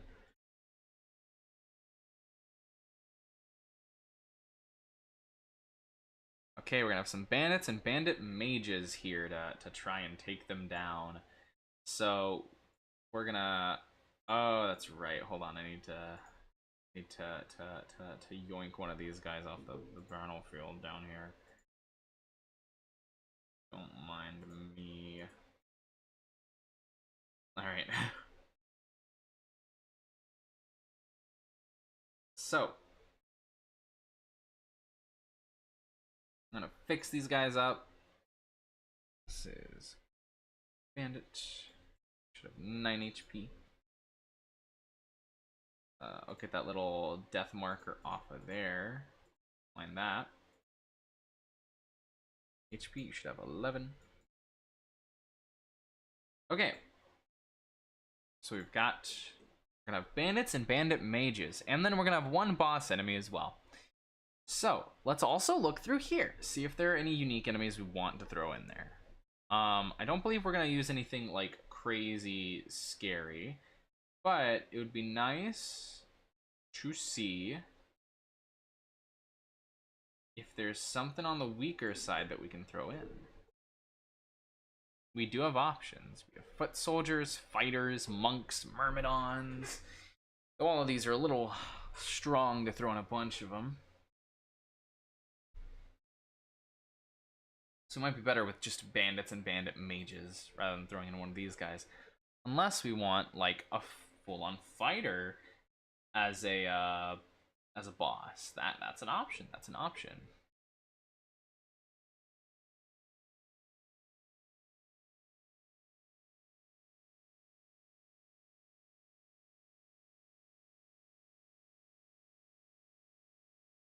I think a fighter boss would be fun. Actually, wait, hold on. What am I thinking? We have these four. Why don't we just roll for it? Why don't we just roll for it? Let's roll a d4. 1 is foot soldier, 2 is fighter, 3 is monk, 4 is myrmidon. Wow. We got... Oh, move my head here. We got a 3. Looks like we are fighting a monk. Alright. A monk it is. Oh. Hold on. Can I reopen the... Oh, that's not what I want. Let me go grab a little image for the monk, and then we're gonna get on into this. 3 houses. Monk. FE3H. Fandom wiki. Oh, wait. Portraits. There we go. Fire Emblem wiki, my goat. Oh my goodness. We're looking for monk. Monk.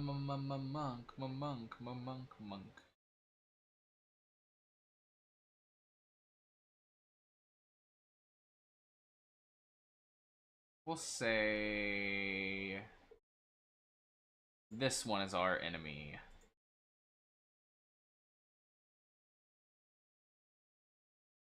Hold on. That's right. I guess that's how they all are. Okay. Oh, I already have this portrait apparently. That's good to know, I guess.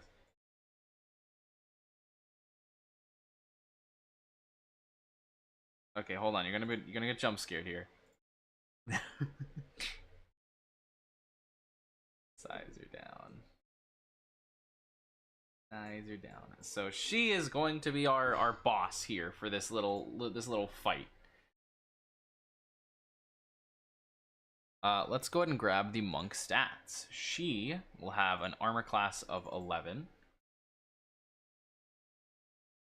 For her, since she will be a boss enemy, we are going to change it from HP of 18 to we're gonna bump that up just a little bit. She's going to have an AC of an HP of, let's see, 4d8. Let's roll and then just see what happens here. So 4d8, 15. Okay, that's lower than average. So no. We're gonna just give her a little bump. We'll say she has we'll max it out. We'll say she has 32 HP. She's gonna be hefty. Oh wait, sorry, no, that's wrong one. There you go. So hefty is not the word. She's gonna be bulky. All right. So let's do a little layout here. I'm gonna roll. Well, okay. Actual HP numbers, yeah. Gosh, actual HP numbers.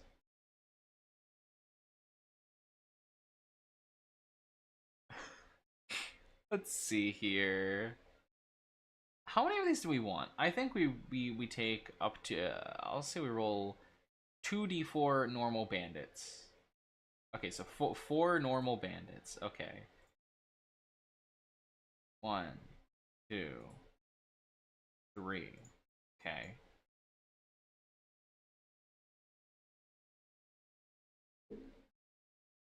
Gonna have the big bad.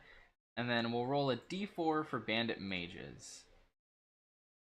4 bandit mages. Okay. 1, 2, 3.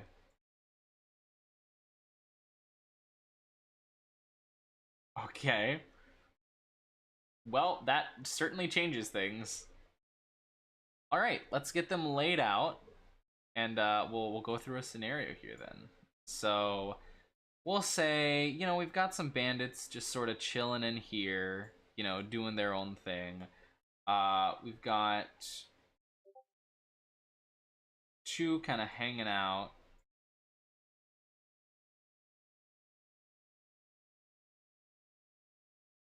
With why did I just get? I'm getting like a million Discord notifications. I said two hanging out. No, no, no. Now is not the time for me to get a bunch of notifications. Okay, sorry about that. Turn them off. I would, but I want to keep them open in case. I've got a friend who's dealing with a lot, and I want to make sure I have my notifications ready for if she needs me. Otherwise, yeah, I would. Okay, we're gonna have these two. We're gonna say these two are boyfriend and girlfriend, and they kiss. Mwah. There we go. Uh, they're kissing in the corner.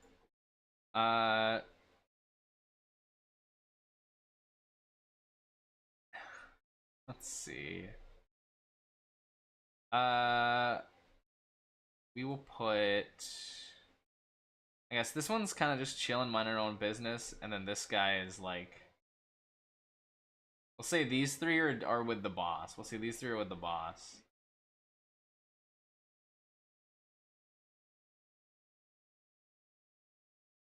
Actually, you know what? Let's say the boss has one like executive guard, one executive bandit.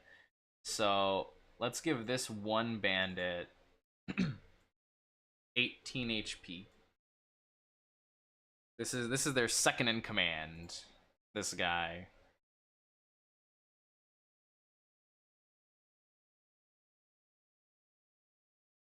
And then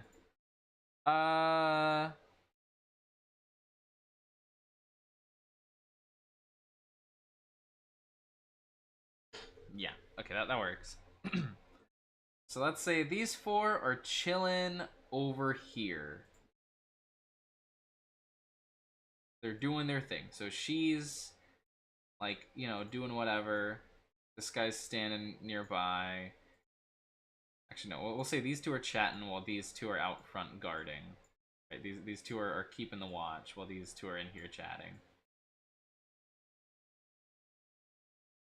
Okay. Okay, is there anything else we want to add here? We've already got a number of enemies. It's all looking pretty fine. I'm thinking we could add in more if we wanted to be evil, like add in an armor knight or something. But I don't know if that's the best idea.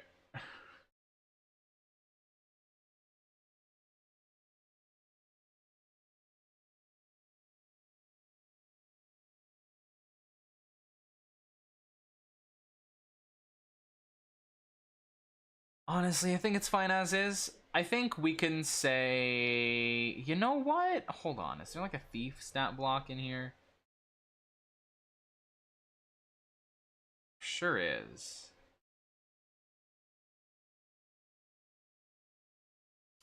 Halt? Halt? Halt? Halt? ¿Por qué halt? ¿Por qué halt?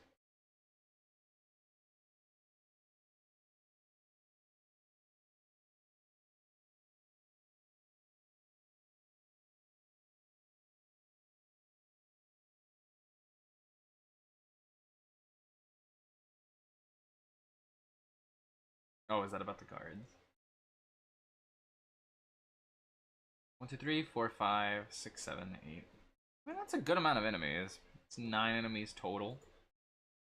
We've got a really strong group over here. Good luck to Lysithia, I guess, who is gonna explode, but that'll be okay.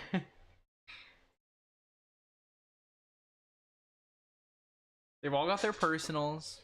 So they've all got something going for them.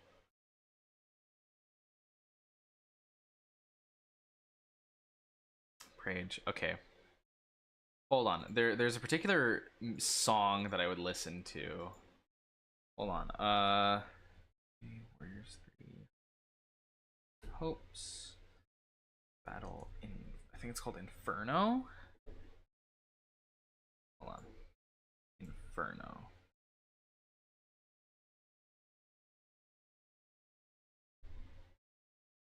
I believe it is this song. Hold on. Oh wait, no, it's this one. I think. Hold on. I like the.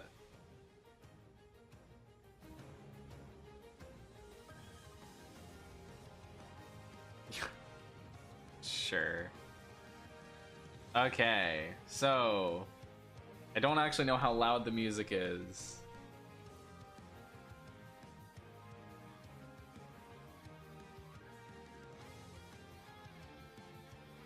Is the music an okay volume?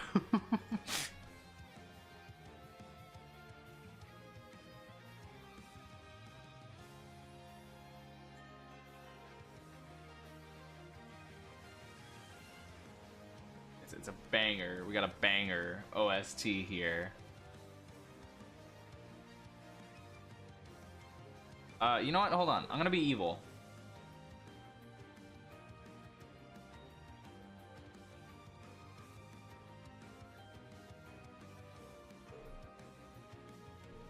I want to be evil. Do we want to add in an armor knight? We could. This is like our last chance if we want to. I don't want to be evil. I don't want to be evil. I don't want to be evil. I don't want to be evil. I want to be evil. We're throwing in an armor knight.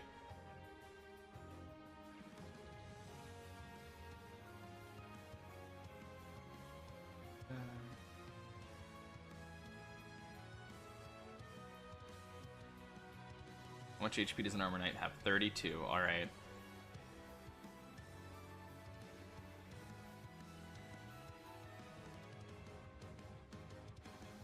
Tab at full volume? Yes? Okay, here. Let's turn the music up just a bit. Just a bit. Just a little bit. Just a little bit. No, yes, we're introducing surprise enemy. No, here's the thing, we could have reinforcements if we wanted to. We could be really evil. We could be particularly evil and be like, reinforcements, oh no.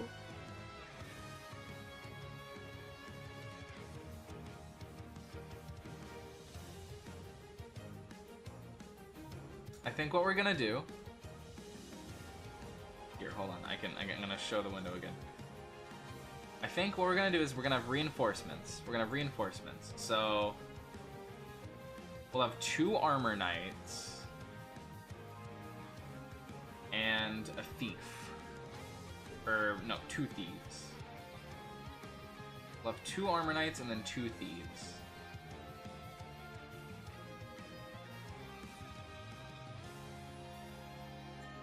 As the reinforcements.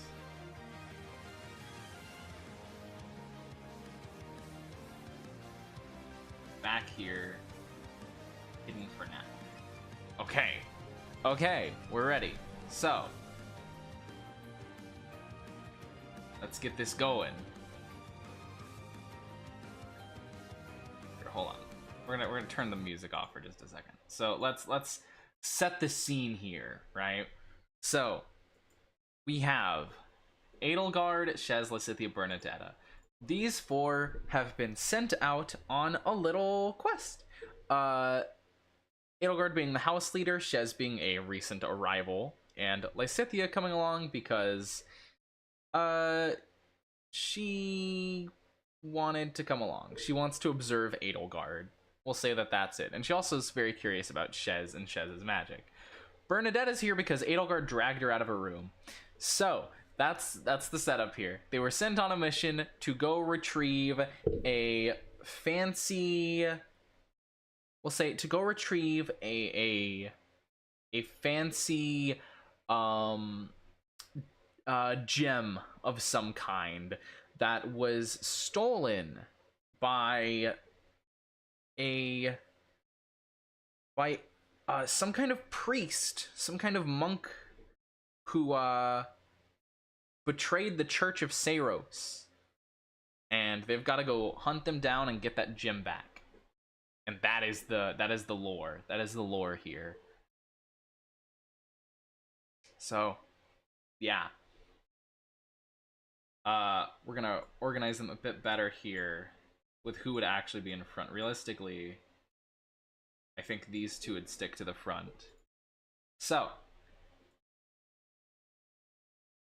the group is walking around, minding their own business, but they are on alert and they're keeping their eyes out. Let's go ahead and treat this a little differently. We're gonna just roll initiative immediately. So let's go ahead and do that. We are going to be flipping between pages here. Let me close Dimitri and Claude because we're not using them. Let me go grab... Who do we have again? We have Shez. I'll grab Shez's sheet. We have Lysithia. Let me grab Lysithia's sheet. And we have Bernadetta. Let me grab Bernie's sheet. Alright. So, first up. Let's get those initiatives. So, I'm going to close this for now. We need the initiative order. There we go. Whoops, need to make sure these are all in order. So, first up, Edelgard has a -1. We're going to roll hers first. She gets an 11. At turn, Edelgard rolled 11. Lovely.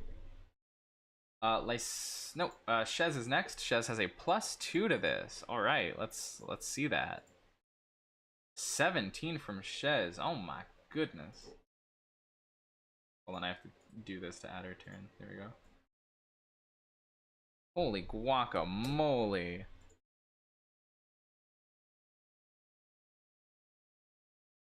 Actually, you know what might be more fun if we have a better visual representation of this. Hold on. I'm gonna close these just because they're in the way. Move that there. Okay. Hold on. I was gonna say dice roller. Let's get that like Google dice roller. Just because that's a bit more cinematic, you know? So, gonna move this here. Next, we're rolling for Lysithia. Lysithia gets a 11 + 2. Lysithia gets a 13. And then Bernie, she has a +4. Oh. She got a 9. Okay.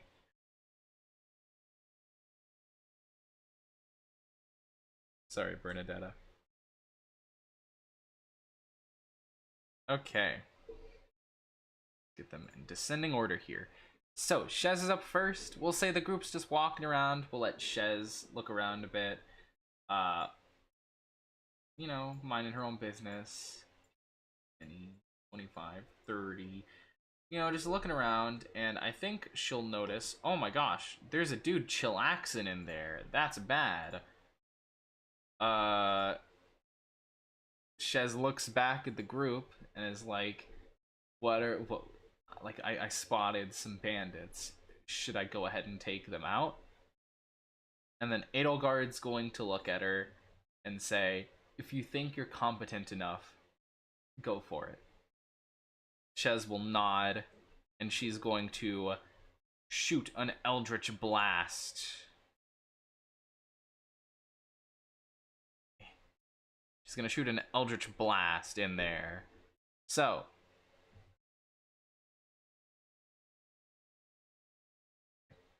guess we'll go ahead and get the roll there and see what happens.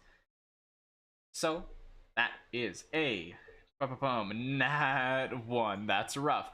Shez moves forward, takes a shot with her Eldritch Blast. It goes... Hold on. There you go. It goes... Pew! Crashes into the wall there next to the guy. And well, that has alerted everyone in the village. Everyone in this, yeah, little ruined village. So we're gonna do some initiative here.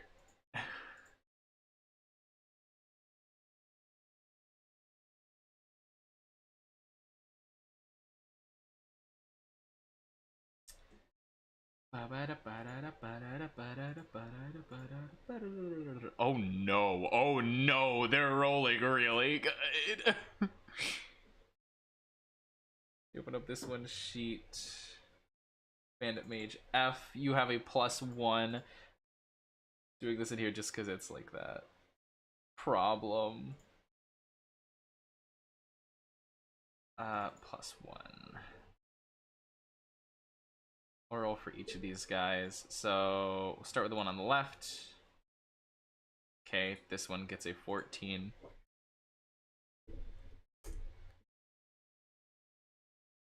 This one on the right gets an 11.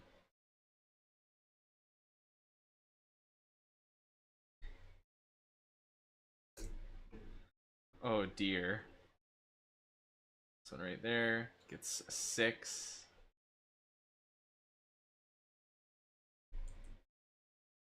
Then the last one gets a 2. Alright. Hey, the mages rolled not the best. And then the monk is also here. What is the monk's bonus? What is the monk's bonus here? A +1. Lovely. Oh my gosh. Okay.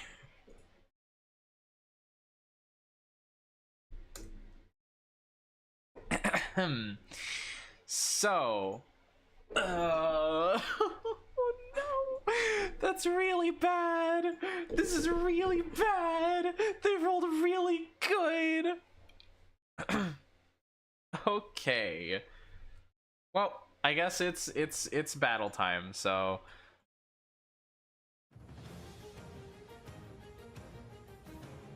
all right. So, first up is the monk over here. Never be evil, friendly reminder. This is true, this is true. Actually, wait, I just realized they were technically an unknown presence. Hold on, wait. Shez can reroll.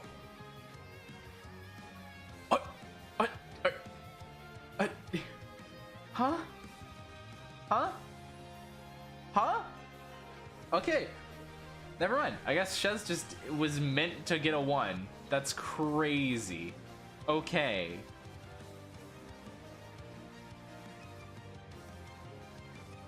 Alright, well, Monk is first. Monk is going to stay where they are. And is going to be like, hey, go check out what that was. He's going to start moving 5, 10, 15. He's gonna look at these two, be like, what happened?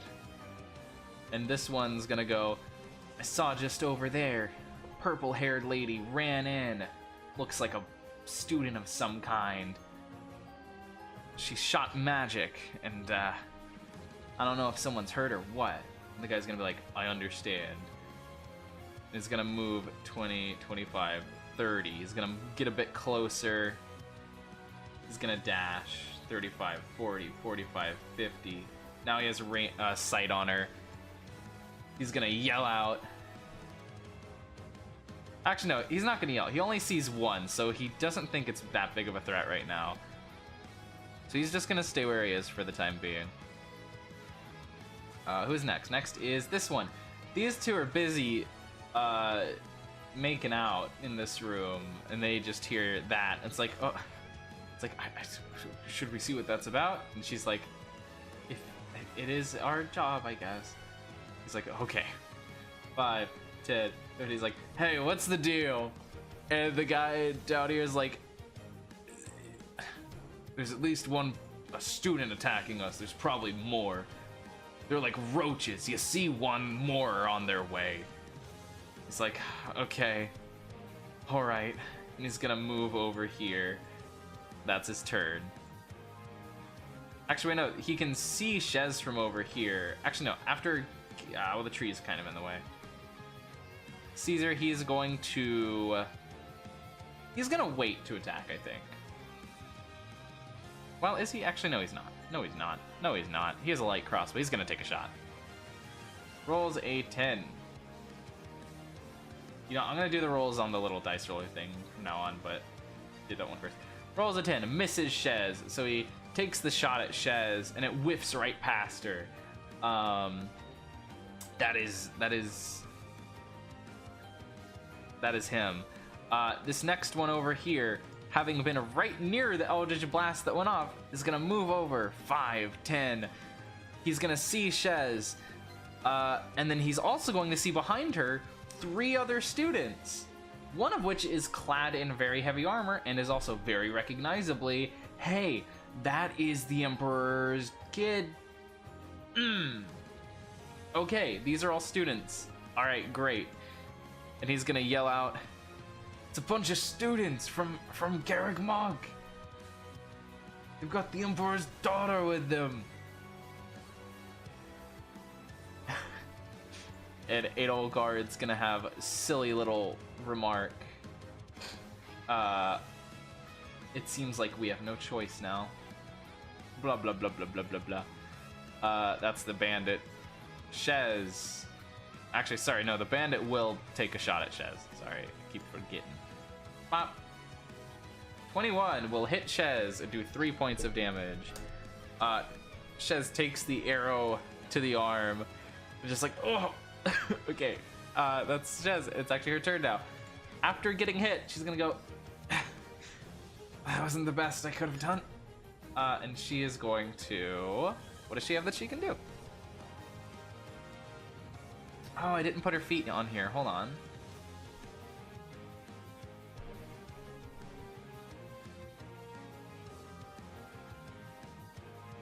Shadow Flash. As a bonus action, she can magically vanish and reappear. So, Shez is going to activate Shadow Flash. She can move up to 10 feet with it, and as part of this is a bonus action, she can make a weapon attack or cantrip after she reappears. So, she's immediately going to move 5, 10, take a shot at this guy with an Eldritch Blast.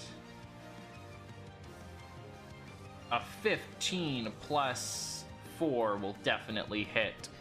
Now we roll a d10 for the damage. Ooh! Ooh, there we go. That makes up for the 2 ones. Shez looks forward. Without a second thought, holds out her hand and releases a big old beam of energy. Dark, blackish, purplish energy that strikes into this guy, and he is immediately, in one hit, taken out. His body flies backwards. Shez, after having done that, sees the other one still in there, and is gonna try and take a shot at that one as well, with her action.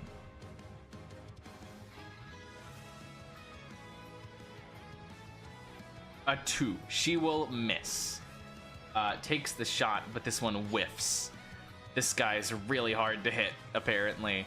After that, Shez is going to back up a bit and is going to move towards this building for cover. Here we go. Alright. Post Shez, we have this bandit. This guy, who's narrowly avoided getting hit by Eldritch Blasts twice, is going to look at his buddy, be like, oh, they took out Gunter. He's gonna move out. He's like, you students, I'll kill all of you. And let me check the range on the light crossbow real quick. 80 feet? Yeah. He's going to then take a shot at Edelgard. We're gonna use the dice roller here just because it's silly.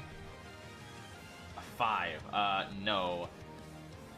Loads his light crossbow and takes a shot, but it pings off of Edelgard's shield And Edelgard will look over and just say, "Now's your chance to stand down and return what you've taken. I don't think the church would be happy to have prisoners." The bitch is like, It's like, "I don't care. I'll kill all of you. You killed Gunter. He was my best friend." That's him. Next up is... Which one is this? The bandit mage right here is gonna go out 5, 10, 15, 20, 25, 30. They killed Gunter. No. And she is going to put her hands together, and a little ball of fire will begin to form and emanate from her hands. And she's gonna launch that at Edelgard as well. It is a +4. A 12 plus 4 is a 16. A 16 will not hit. The firebolt is launched at Edelgard, but once again she raises her shield and the fire dissipates as it strikes, leaving but a mark of scorch. Lysithea is next. Lysithea, recognizing what's happening, is gonna say...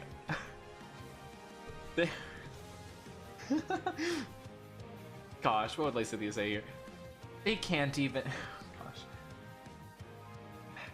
They seem to have magic powers, some of them at least, but they can't even penetrate your defenses? They truly are worthless, aren't they? At least compared to us. And she's gonna move forward 5, 10. I'm making Lysithea kind of mean, but that's okay. Lysithea is going to... Let's see, let me double check. When she casts spells that deals damage, she can add damage to it. Yeah, sure. She's gonna target the mage, and she is going to use... she's 2 spells left. She is going to use Chill Touch.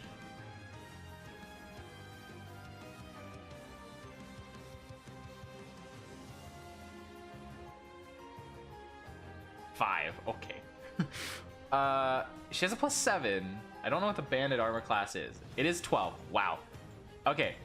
Lysithea literally barely hits. So Lysithea conjures her dark magic to summon a spectral hand that lunges forward. Oh, wait, no, it was at the bandit mage, wasn't it? Oh, yeah, no, sorry, it was at the bandit mage, not the bandit. Lunges forward at the bandit mage. And... Oh, wait, I'm sorry. I just realized I had their HP backwards. Whoopsies. That's okay. This fight will just have some bulkier mages. That's okay. So. Against the bandit mage, yes, that will absolutely hit. And she will do a whopping, I believe it's a D8. 2 damage. She will empower it with her crest. As she casts the Chill Touch and it strikes the mage, dealing 2 points of damage, she is going to... Whoops, where is it? Jeez, I'm losing it. She is going to trigger her Major Crest of Gloucester to do an additional D10 of damage. So I'm gonna mark down right here.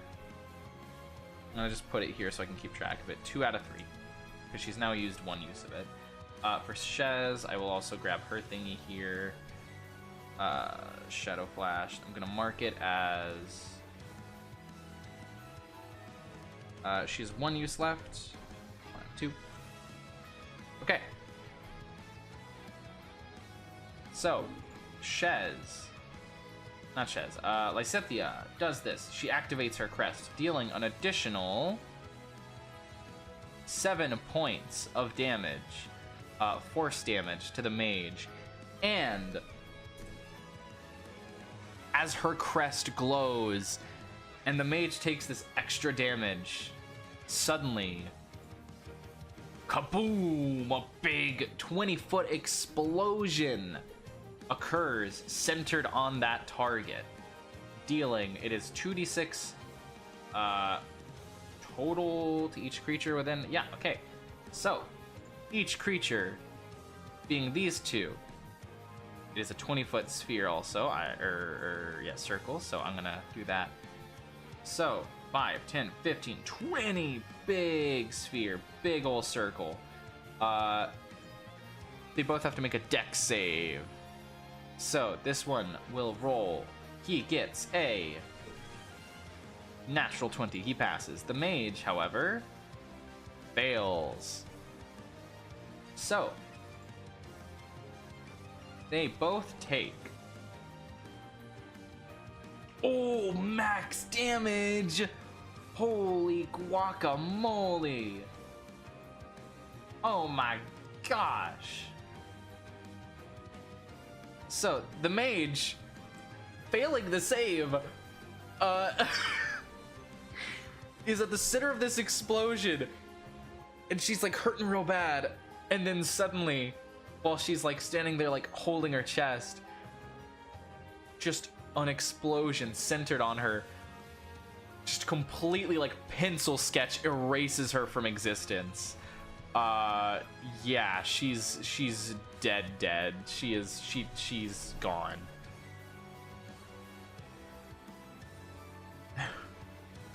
This guy, however, saves, so he only takes half, so he only takes 6 points of damage, but that is still a good chunk as he gets blasted with the explosion and is hurting.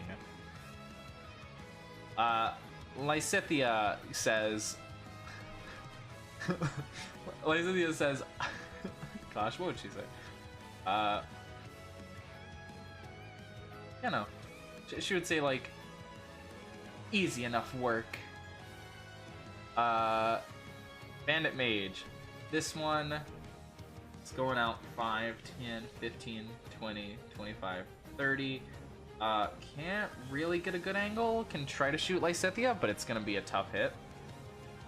She is going to try to firebolt Lysithea.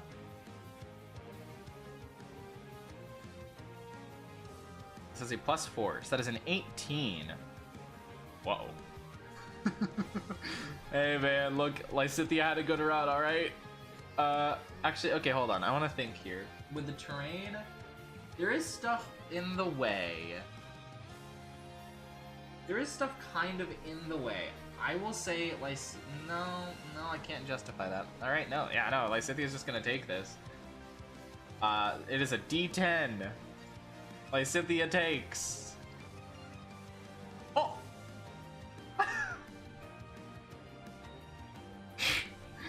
Hold on.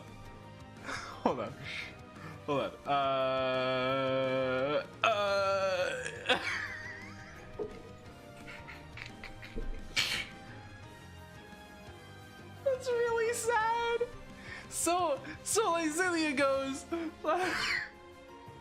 Lysithea goes, easy enough, easy work, and then suddenly, from nearby, as she's looking back at Edelgard, a firebolt flies out and strikes her in the back, and she is scorched. She has 4 HP. She instantly dies. Lysithea explodes.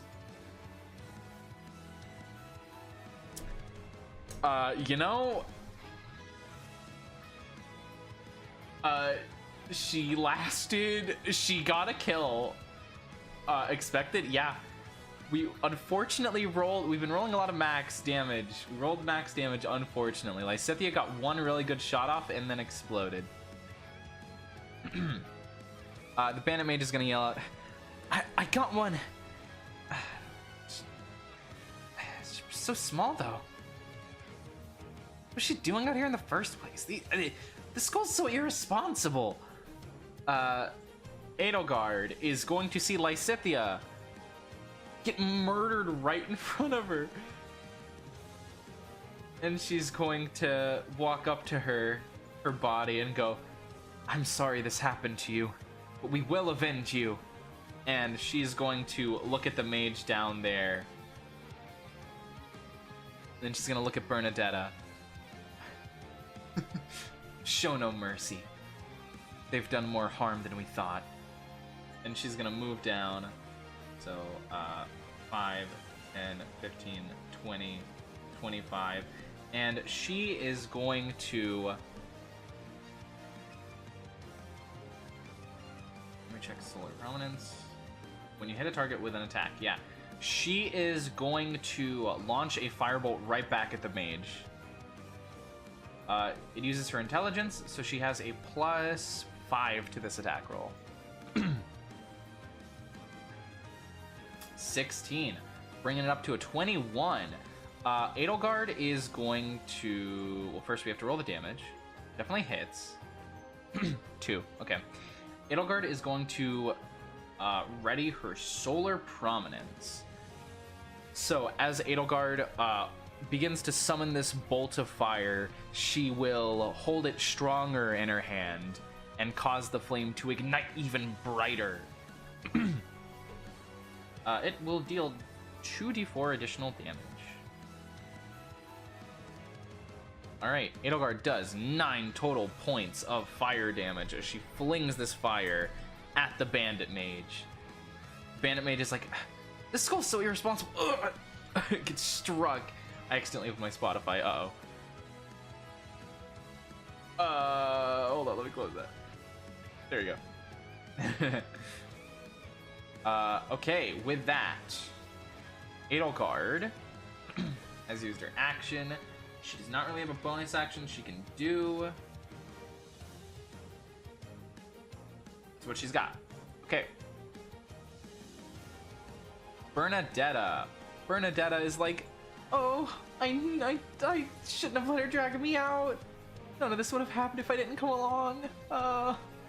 It's gonna move 5 feet, 10 feet. But they killed someone. I've got to make sure that they don't kill me.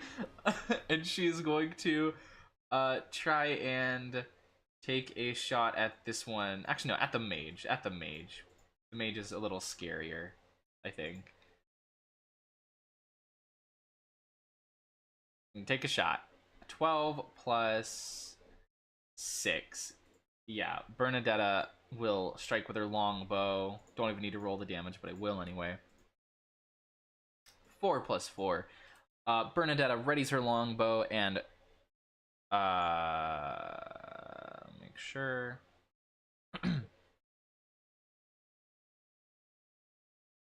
Yeah, Bernadetta readies her longbow and takes a shot, and it strikes the... Hold on, did the music stop? Sure did. There we go. Takes a shot and it strikes true as it deals enough damage to take down the Bandit Mage. She falls to the ground, an arrow piercing her. And Bernadetta just goes, I did it! Alright. That's Bernadetta. Bandit Mage down here is going to go... Looks like they're causing problems. Should we stay here or go forth and try to handle them? And the monk inside will say, take them down. If they're from the monastery, they're going to do nothing but try and get back what I took. We can't have that. So this one's going to move forward 5, 10, 15, 20, 25, and is going to launch a firebolt at Edelgard.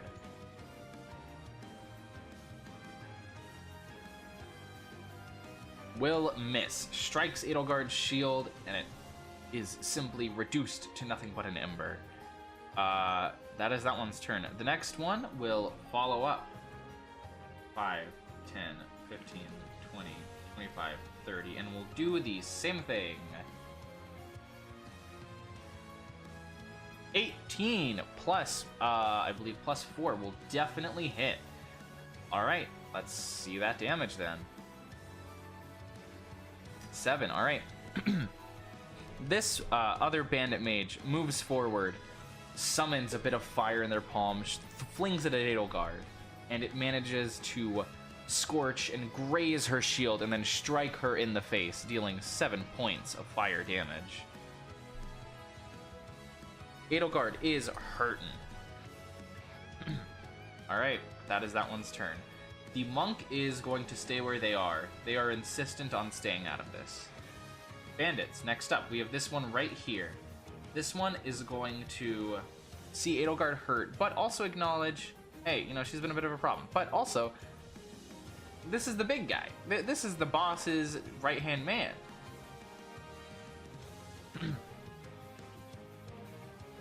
He's gonna go, I'm not scared of you. Even if you are some kind of noble. Move 5, 10, 15, 20, 25. And is going to take a shot with his light crossbow. Oh, whoops, I rolled it there. A 21 will hit. But he only does 2 piercing damage as it strikes Edelgard, grazes her cheek. She is looking really bad. Edelgard's really hurt. Alright, that is that bandit. Okay. Next one. Right here.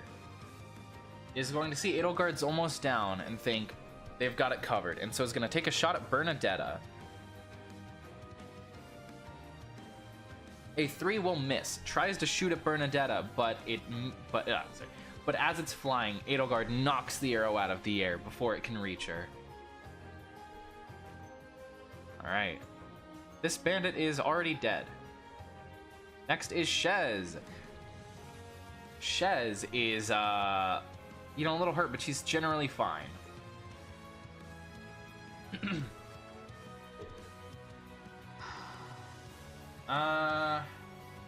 First.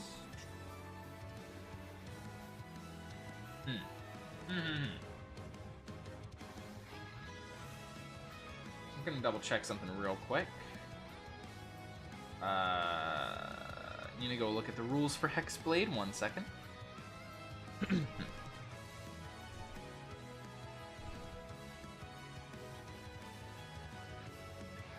Bonus to damage, or to crit if the curse target.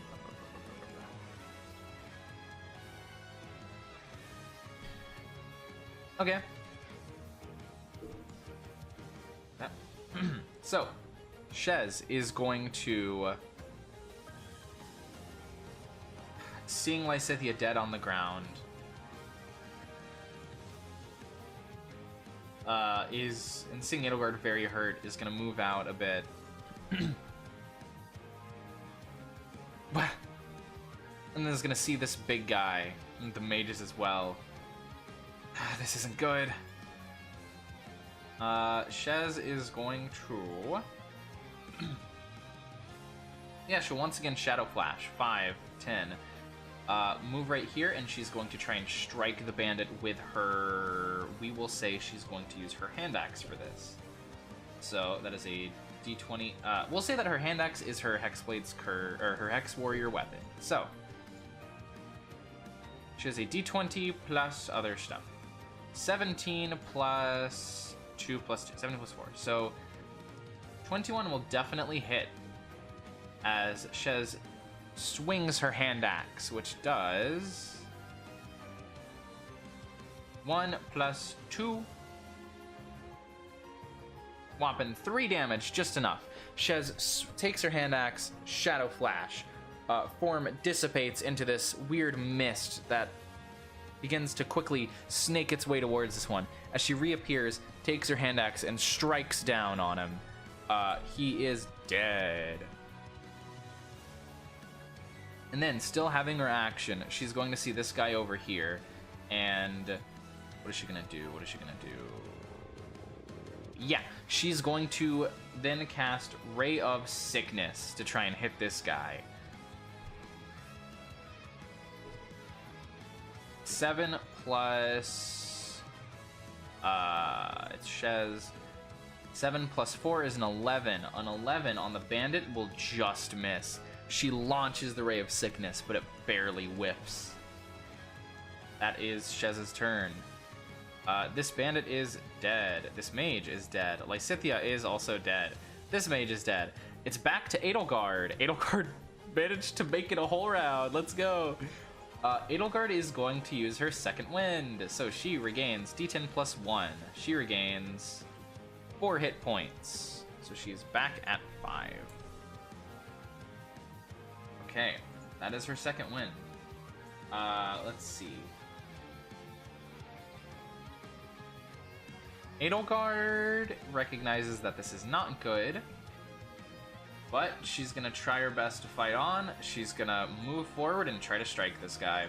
She is going to use her battle axe. She's one hand in it. She has a +5 to this. 15 plus 5, a 20 will absolutely hit. Battle axe, it's a D8 plus 3. She rolls 1 plus 3, 4. She will imbue it with her fancy little fire ability, Solar Prominence. So 8 plus 3, so 11 points of damage to this big guy as she strikes down on him, and as she does so, her axe is imbued with flames that cannot be stopped. Guy's very hurt. Edelgard is pretty hurt too, though. All right.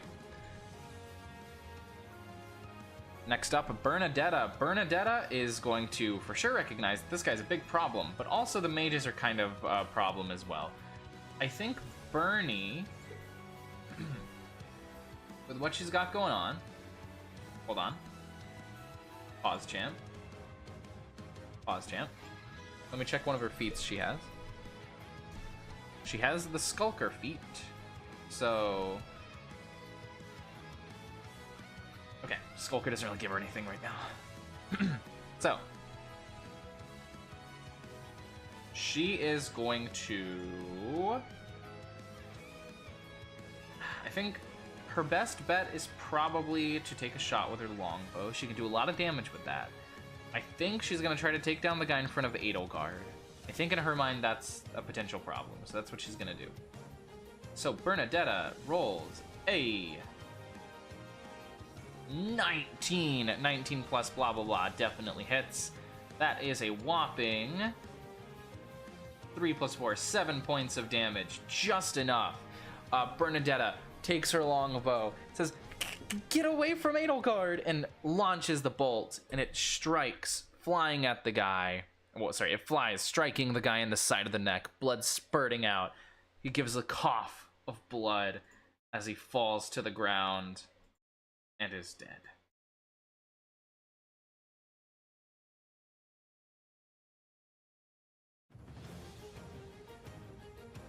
That is Bernadetta. Bernadetta popping off. All right.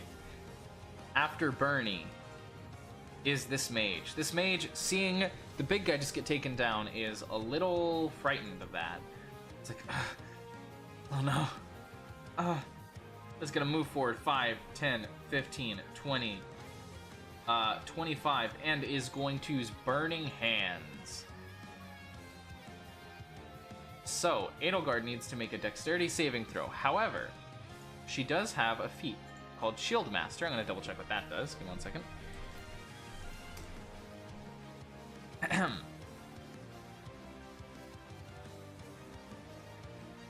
Okay, so with Shield Master,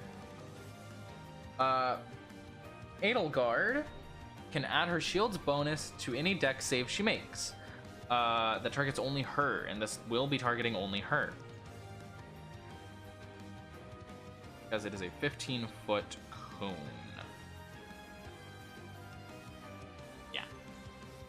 So it'll only be targeting Edelgard. She gets to add a +2 to this. What else does she get? If subjected to an effect that allows a dex save to take half damage, she can use a reaction to take no if she succeeds.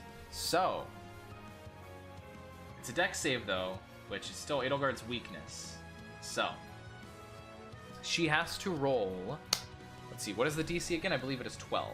The DC is 12. So, Edelgard has a -1, but a +2 from the shield. So she has a +1. She needs to roll an 11 or higher to save on this. 7. No. Edelgard fails.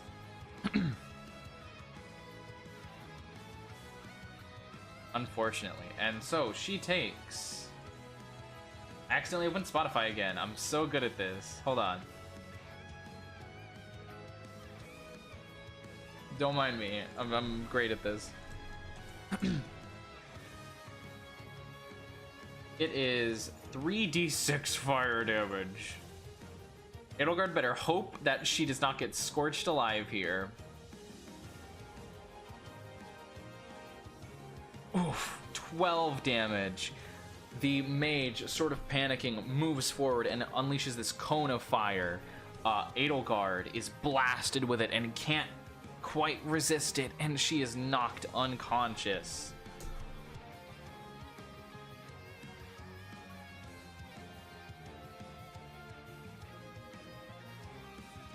That's not good. The Empress is down. Alright. That's that bandit mage.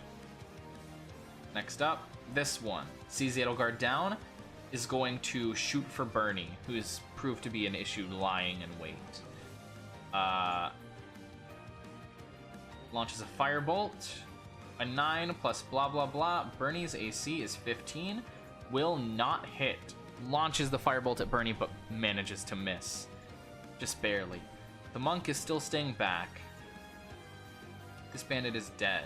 This bandit's still alive. Is going to move forward 5. Oh, I started stretching. Gonna move over here and take a shot at Bernie. Whoops, I rolled it here again, but whatever. 13 will miss. Shoots at Bernie, but does not connect. Shez, seeing the Emperor down. You know what? Here's where we're gonna do a thing. Okay. Do we want to say that at least one of them had a vulnerary? Do we want to say at least one of them had a vulnerary?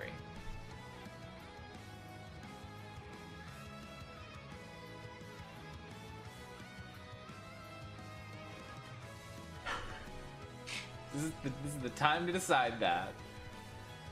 I think it would have made sense. I don't think any of them. I think at least one having a vulnerary would be good. So vulnerary will, for this instance, effectively be a potion of healing. So it'll do 2d4 plus 2 healing. So Shez will move over to Edelgard and will administer a vulnerary on her. I'll say it'll just take a bonus action. So Edelgard will heal for 2d4 plus 2, 6 plus 2, 8 hit points. Edelgard is back up. Though still prone, she is now back with us. And vulneraries will have several uses. We'll say 3 uses per vulnerary. I believe I have rules for this written somewhere, but I can't immediately think of where they are, so I'm just going to say that, because I'm pretty sure that's pretty close. Alright. Oh, wait, hold on. Just a curiosity. If I rolled a d8 instead, okay, no. I was gonna say, oh, did I have it a different way? But no, we'll say 2d4. We'll just say it's a healing potion. So, Edelgard is fine. Bing chillin'. Shez has her action still. She is going to... Where did she move? 5, 10, 15, 20, 20. Shez is gonna move up here and is gonna try to strike down this bandit with her hand axe. Yeah. Come on, Shez, what you got? 17 plus blah blah blah will hit.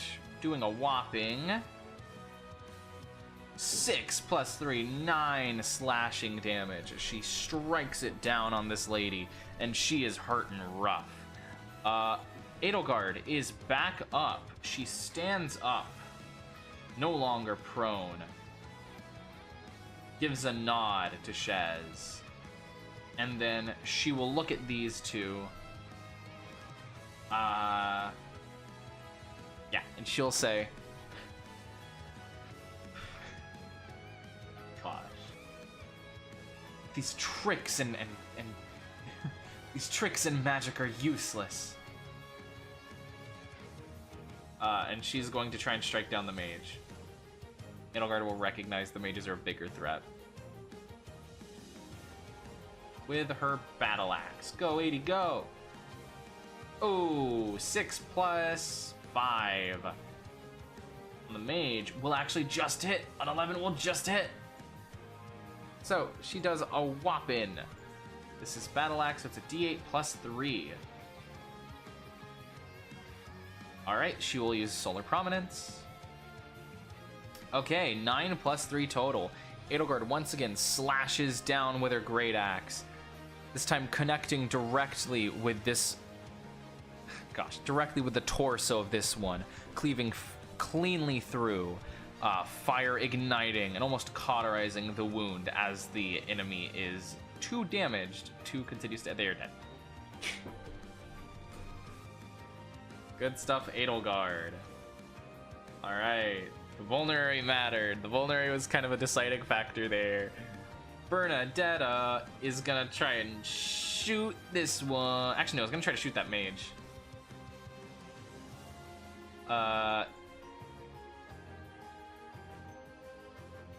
12 plus. Yep, that'll definitely hit. Wait, hold on. Do they have shield? 12 plus 4, it's a 16. Nah, it wouldn't even matter. It would still hit. Alright. Bernie takes a shot and manages to land it, dealing 6 plus 4, 10 points of damage. Bernie takes out this other mage, launches the arrow, it hits her square in the head, and she is down. She is dead. Alright. Following that, Bernie's going to move back a bit so that she's not going to get hit by this guy. Bandit is dead. Bandit is dead. Who is left? It is a single bandit and then the boss.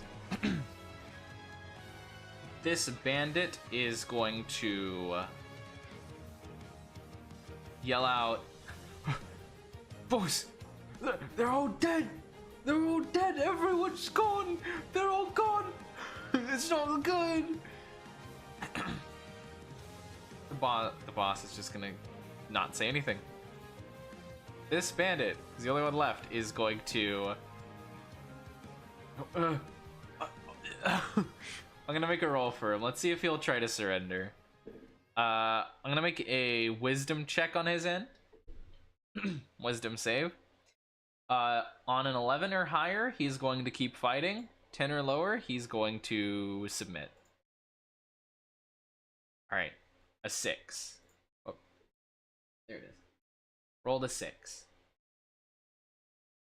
So, he's going to drop his weapon and just say, "I submit! I submit! Please don't kill me! Please!" And Edelgard's gonna... Yeah, no, that's his turn. Shez is gonna look at him. What do you think? Should we take him out? Edelgard's gonna look at him and think, no. I think he fears us enough. Maybe he'll make sure no other people try and steal from the church around here. Or better yet, make sure they don't come around at all. And the bandit's gonna look up like, yeah, whatever you say, whatever you say. And then Shez is gonna go, fine.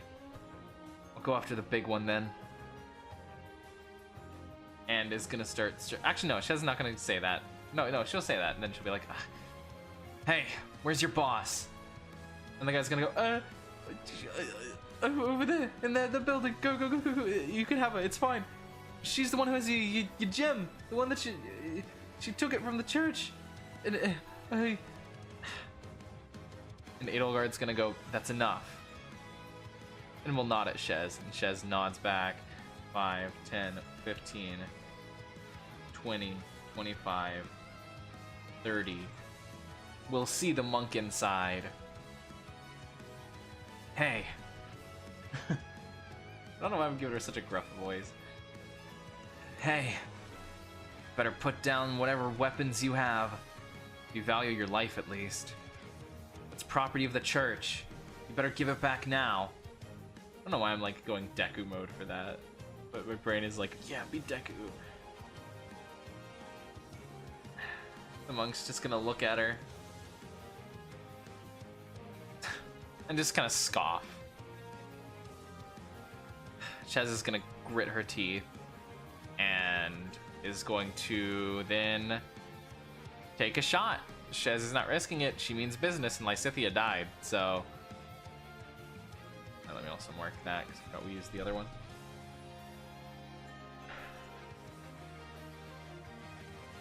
Eldritch Blast, that is a 13 plus 4.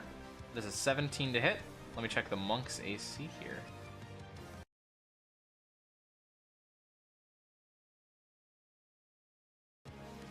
There we go. Monk has an AC of 11 and does not have shield, so the monk is taking this hit. Better yet, actually, I'll say Shez used Hexblade's Curse on them just before. We're gonna mark them with purple. Meaning Shez does an extra 2 points of damage to this. So, that is 3 plus 2. Shez does a whopping 5 points of damage as she launches an Eldritch Blast at this monk who scoffed at her. And Shez is gonna say, she's gonna yell out, Edelgard, I don't think she's gonna give it up. Not without a fight. Edelgard's just gonna nod and look at this guy. Stand down for your empire. We'll handle you once we're through. If you move, I'll make sure my... If you move, I'll make sure my... If you move, I'll make sure my... Words. I'll make sure my associate over there points at Bernadetta. We'll take you out at once with a single strike. Guy looks over at Bernadetta. Bernadetta's like nervously aiming her bow. He's like, okay. Like holds his hands up. Now sit there. And he'll sit down right there. Edelgard's gonna start moving forward. 5, 10, 15, 20, 25, 30, 35, 40, 45, 50, 55, and 60. He's gonna get real up close to this person. Surely you realize the mistake you're making. Making enemies of the church? The monk's just gonna go, it's not like you would understand, Miss Daughter of the Empire.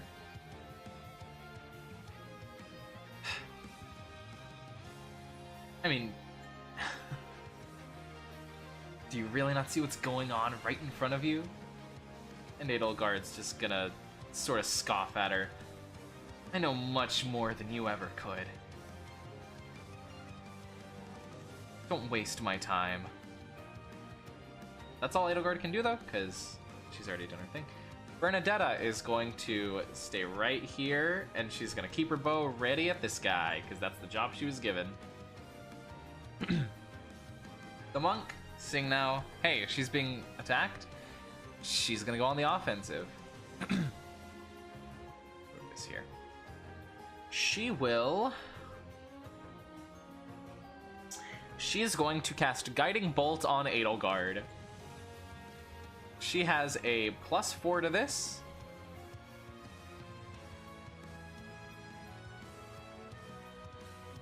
Oh no! There was a chance Edelgard would have made it, but I don't know about that. I don't think she can now. Natural 20 is really rough to see. Oh gosh, how much damage is this? It goes from 4d6 to 8d. This is a fireball's worth of damage solely on Edelgard.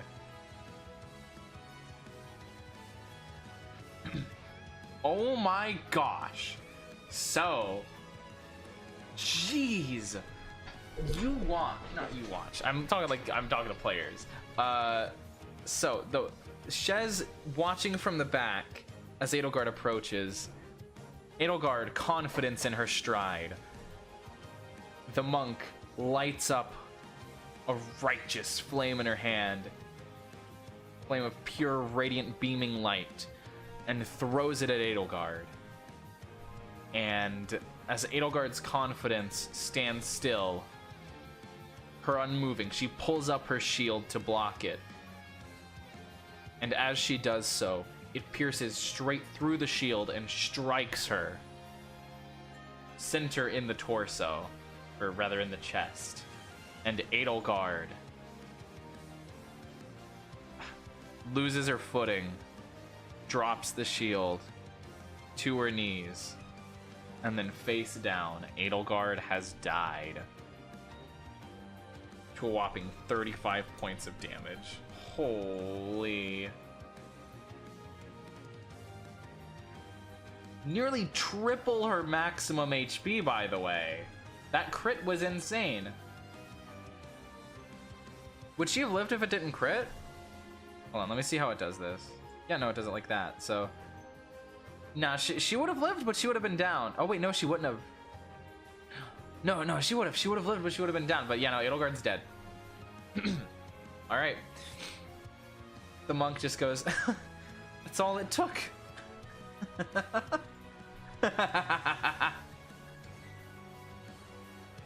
She's gonna move forward, step over Edelgard's body. If that's the best you have.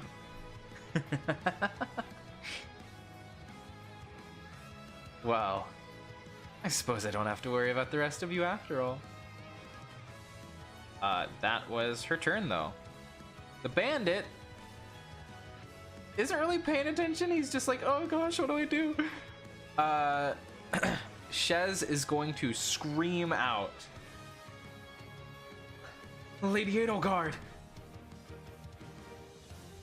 what have you done? And is going to move forward, and she's going to use her one spell slot, and she's going to Wrathful Smite. So let me double check the rules on Wrathful Smite real quick. All I know is it does a lot of damage. It's an extra d6, and they have to make a save or be frightened. Okay. Cool. Rid of that. Shez is going to use Wrathful Smite. Her hand axe is going to ignite in this dark, malevolent energy, and she's going to take a swing with her hand axe. Oh no! No! Shez swings her hand axe down, but the monk easily pushes her to the side. Shez's eyes are wide. Of course, the one. Shez is the main one there. Edelgard is dead. Bernadetta is gonna have heard the screaming out, and it's gonna move 5, 10, 15, 20, 25, 30. Is going to see Edelgard dead on the ground. And is gonna go, Lady Edelgard? And she's gonna look at the monk. What did you do? And she's going to go ahead and use her longbow to try and take a shot. Are you serious?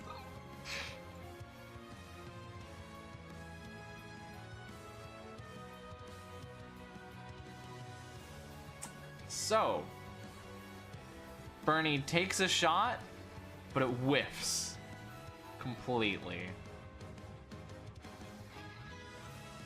The monk is going to just look at Bernadetta, look at the arrow she shot, and she's just gonna have a smug expression. The next time the church decides to send some students, well, maybe they should think twice. And she is going to... Yeah, she's point blank. She's gonna try to guiding bolt Shez. So it's a disadvantage.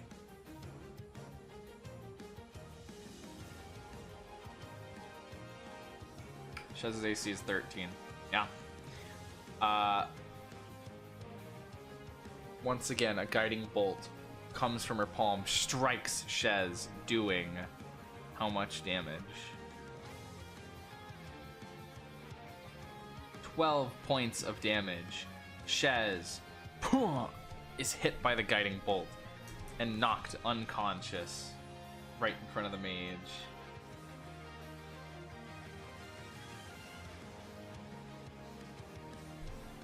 The mage then looks over at Bernadetta.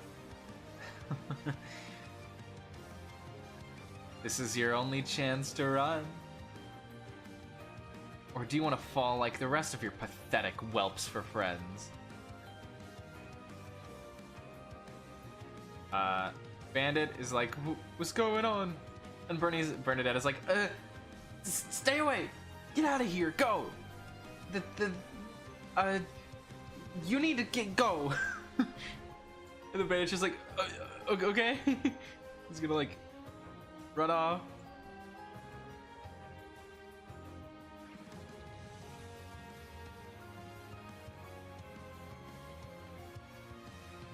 Shez is down. She needs to make a death save.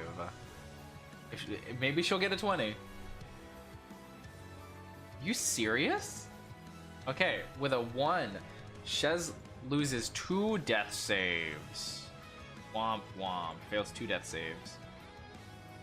Okay, wow. Shez has rolled 1 after 1 after 1. By the gods, Shez was not meant to live.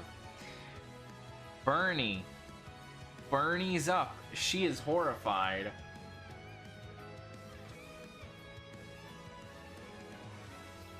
But, you know, she doesn't really see any other option of what to do here. She said, hey, you can run. Everyone else is dead or on the ground. As far as Bernie's concerned, Shez is probably dead. She sees Shez like writhing on the ground. She's like, I'm gonna make a save here for Bernie. I'm gonna make a wisdom save for her.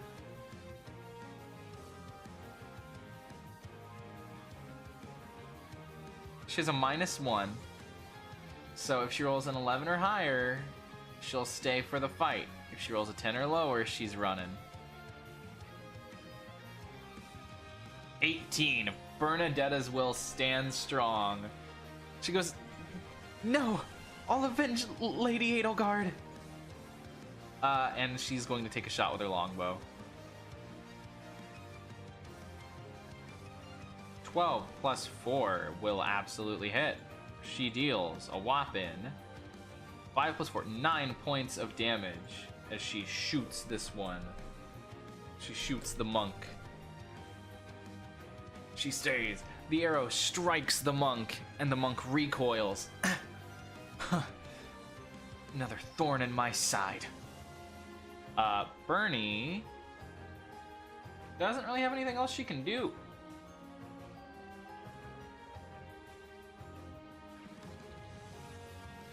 So she's gonna back up 5, 10, 15, 20. She's gonna try to hide.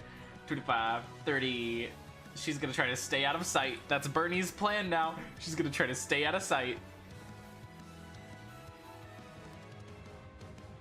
The monk's going to see this.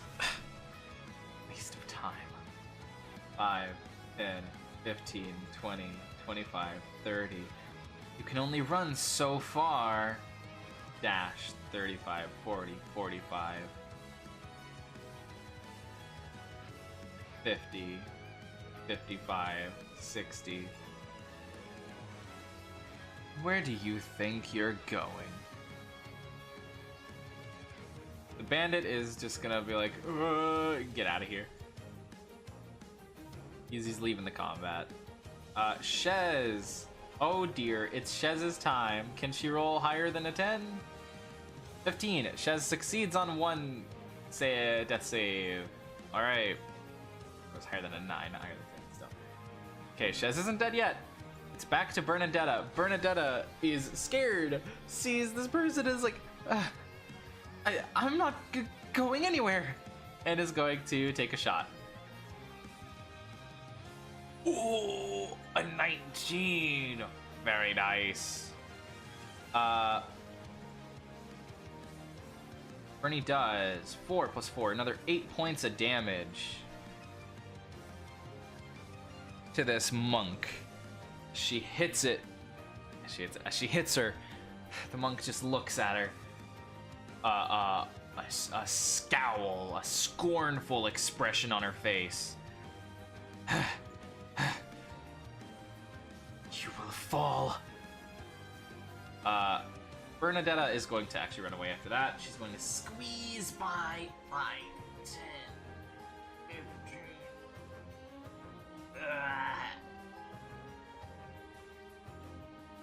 She's gonna like stumble over the debris here, and that's about as far as she can get. She manages to barely squeeze through in between the buildings where there's a little bit of space. Thankfully, she's kind of petite, so she's able to manage. Alright, this lady moves over 5, 10, 15, 20, 25, 30. What did I say before? Dash. 35, 40, 45, 50, 55. Running only gets you so far. Let's see if Shez is dead. Shez succeeds another save. Shez isn't dead yet. Shez isn't dead yet. Alright, it's on to Bernie. Bernie's gonna gulp. I wish Lady Edelgard were still... for Lady Edelgard, for Lysithea, for Shez, for all of them. She's gonna take a shot. 8 plus. Bernie has a +6. 14. I believe should absolutely hit. Absolutely hits. Alright, 14. Bernie does. 7 plus 4. 11 damage. Bernadetta, running away, scared but confident, takes one last arrow, notches it into her bow, and releases. Tears in her eyes as this monk is approaching her menacingly. But as the monk is walking, the arrow strikes right into her throat, and she grabs at her throat and begins to try and summon magic, but can't do it, and then falls to the ground, dead.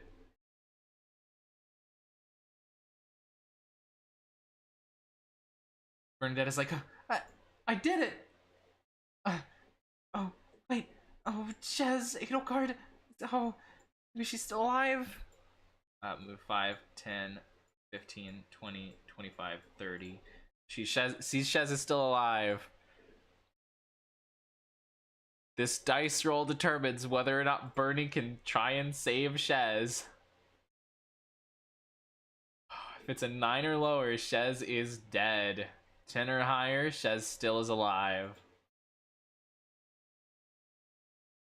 A 19. Shez is stable. Alright. With that, Bernie moves over. It's like, grabs the vulnerary off of Shez, and then we'll use it to heal her. For 7 plus, so 9 points of healing. Shez awakens, looks around. Bernadetta looks over at Edelgard. Oh, Lady Edelgard. Sorry. Bernie's like, it's okay, we came out okay. I don't know what we're gonna tell the others though.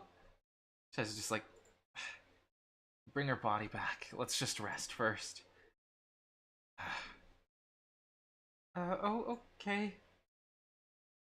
Oh, I should go get what was on the person. Shez is gonna just nod. Bernie's gonna run over, loot the monk, and grab the sacred gem that was stolen. And is gonna rush back to Shez. Shez, grabbing what she can off of Edelgard, grabbing her shield to use for herself, grabbing grabbing Edelgard's battle axe, something to help give Shez a little bit more of an advantage in any potential coming fights on the way back. Unsure if anything else will come by. Let me double check something. Let's see here.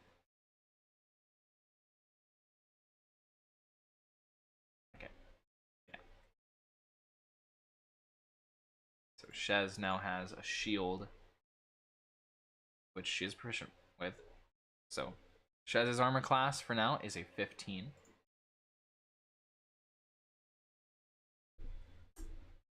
And she now has Edelgard's Battle Axe. Alright. Phase 2, we're going to take a short rest. Let's go ahead and heal them a little bit. We don't really need to roll it, but it's fun, so why not? It would be a d8 plus whatever. 6 plus, like, what's her con? 2? 6 plus 2, so 8. Well, Shez is back to full HP. There is, I believe, one use of the Vulnerary left. These two gather up what they can. Shez looks at Bernie, says, we're gonna try and bury them, bring them back. In either case, we need to make sure we get out alive first. Bernie's gonna nod, and so the two are going to carefully move forward. And as they're sort of sneaking around trying to be quiet, that's when they'll hear the marching of heavy armored footsteps.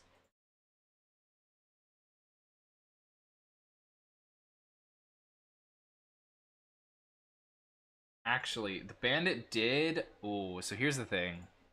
You know what? You know what?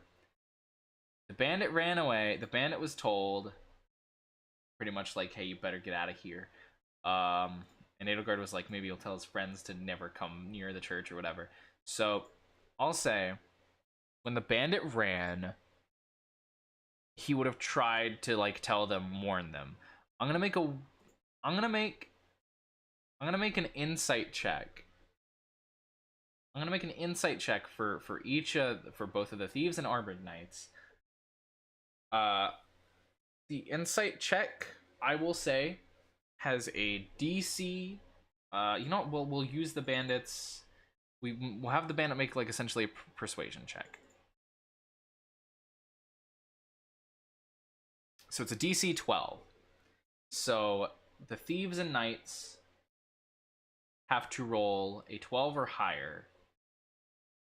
Or sorry, no, I would say a 13 or higher to not be convinced. So, I'll start with the thieves. Thief 1 on the left, Thief 2 on the right. Thief 1 does not have a bonus to insight, it's just a +1. So, Thief 1 succeeds. It's like, what? You just let them stay? And is gonna move forward.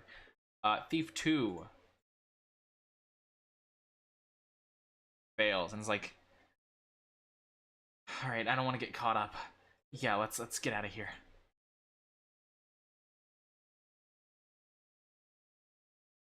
Armored Knight 1 on the left.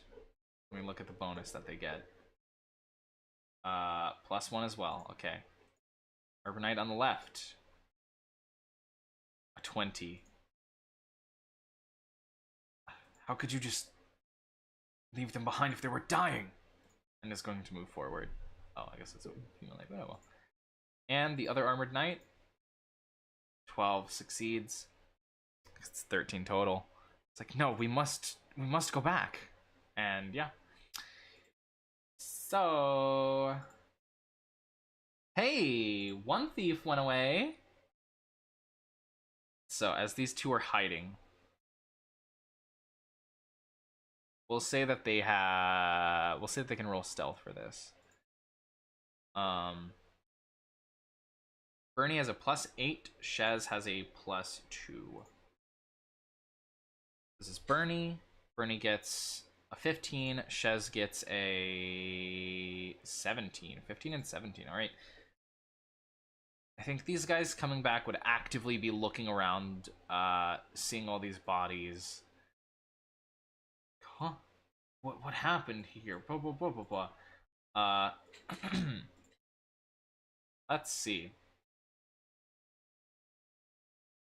Them being them being alert. Unsure of what to do, what to think.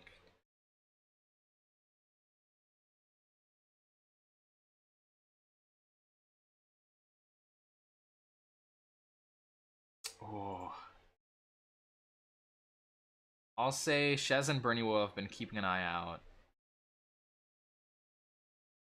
I think realistically Bernie might have been like somewhere out here. Well, actually no, she probably would have been inside, but Shez would have probably been like, hey, look out. I'll say there. So with this, I think Bernie would take the opportunity, both of them being hidden. She would look over at Shez and just whisper, there are 3 of them outside. Should we try to sneak past or take them on? They look pretty armored. Shez is gonna peek. We might need to run. That might be the only option we have.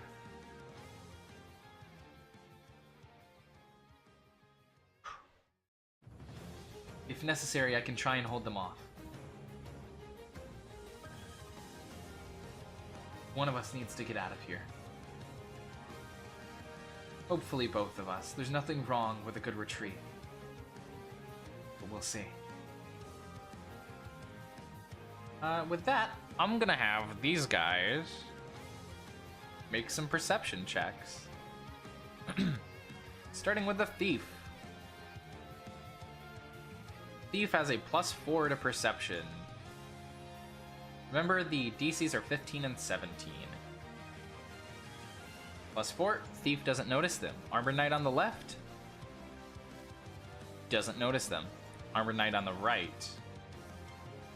13 plus 1, 14. DC was 15 on the lowest.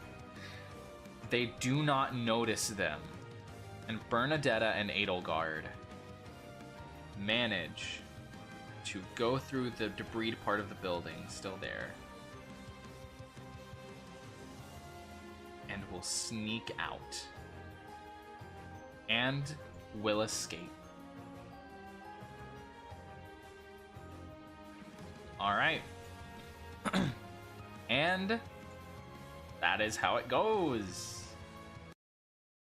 You know, that was very interesting. That was very interesting. I like how Lysithea died immediately. She got 1 turn. She got 1 turn. She got literally a single opportunity to do something and then just got blasted. It's funny. Her and Edelgard both got just instant killed. At different points of the fight, granted, but still.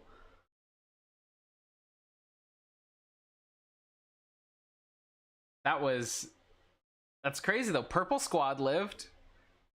White hair squad did not make it out at all. Bernadetta MVP, by the way. I thought Edelgard would carry, which, to be fair, Edelgard did a lot of work, but Bernadetta saving the day out here. Ooh, it was real close too. Oh man, the monk still had 1 spell slot left, and if that guiding bolt connected, Bernadetta was probably gonna go down. Whew. Jeez. Also, I don't know if these two could have handled this group here. I don't know if they could have. Like, the knight has an AC of 20. There are 2 of them.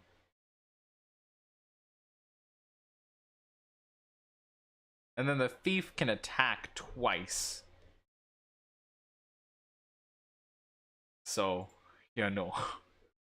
And also 35 movement. Yeah, so. Jeez. Hey, guess what though? This is great. You know what this means?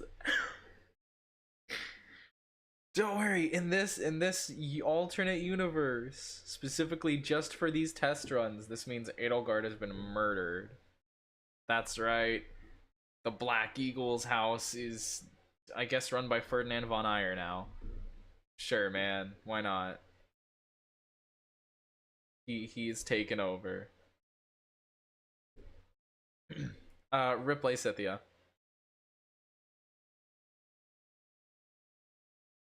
Jeez, it's been on for a while.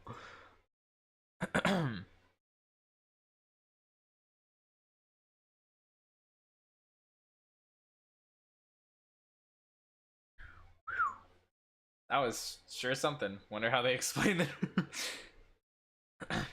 I mean, hey, Shez took Edelgard's shield, so it's like, hey, so kind of awkward. The future Empress is dead. Lysithea is dead. You know, possibly like the youngest student here. You know, stuff happens. Jeez. Bernie didn't even get to use her crest or her personal. Bernie didn't really take damage, I don't think. If she took damage, she could have used her personal, but you know, that's risky and all that.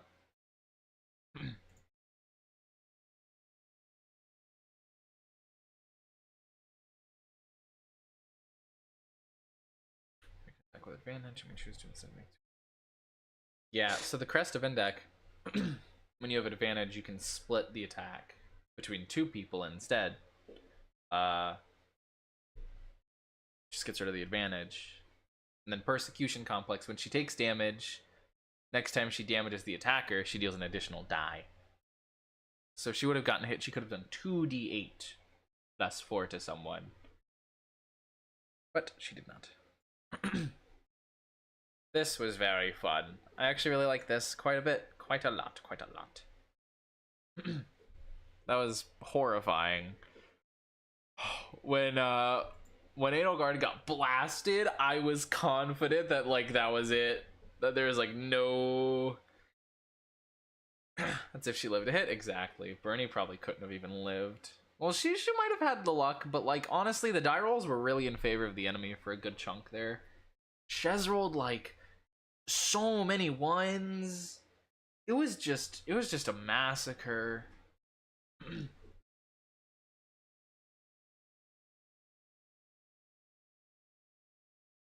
Jeez. You know, out of curiosity, let's say the other thief went along. What would have they rolled?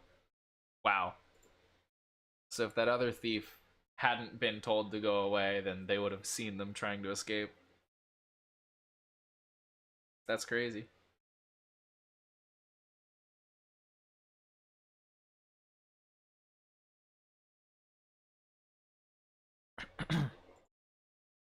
That's crazy. Well,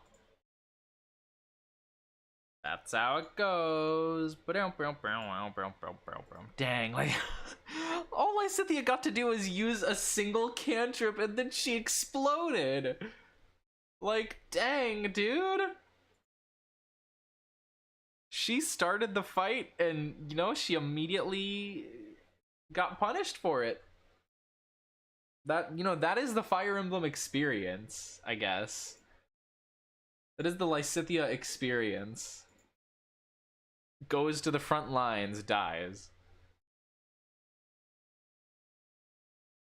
Dang. I could have been nice and been like, oh, she has cover, but then I like looked at the map and I was like, nah, she wouldn't really. It was like, well, shield won't even save her at this point. Dang. No mage ever on front lines. Proven once again. Exactly. Exactly.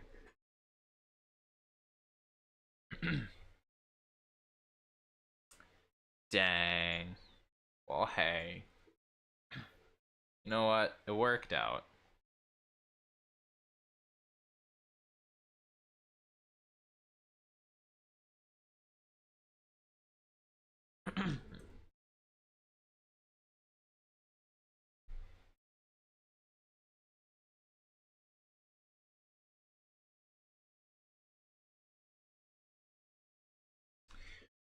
Oh, well. Cool. So, dang. These poor guys. Like, Cynthia just, man. Having 4 HP really doesn't let you do anything, huh? You just die instantly.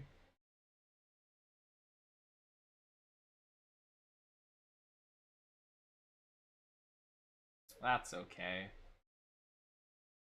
They did their best. They did their best.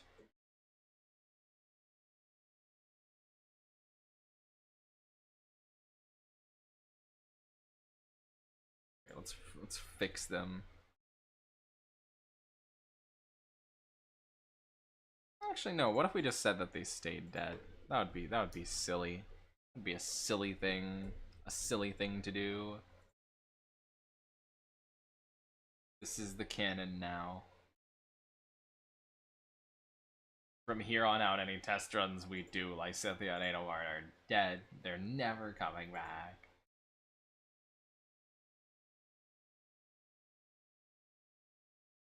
We'll stuff them in the shed.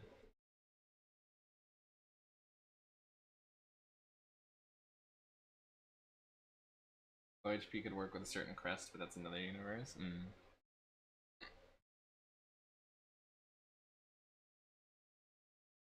There they go. They're stuffed in a shed.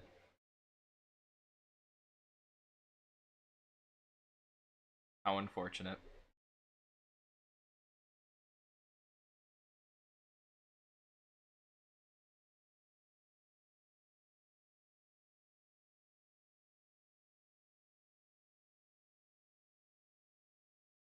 Alright. Hey, don't worry. That just means,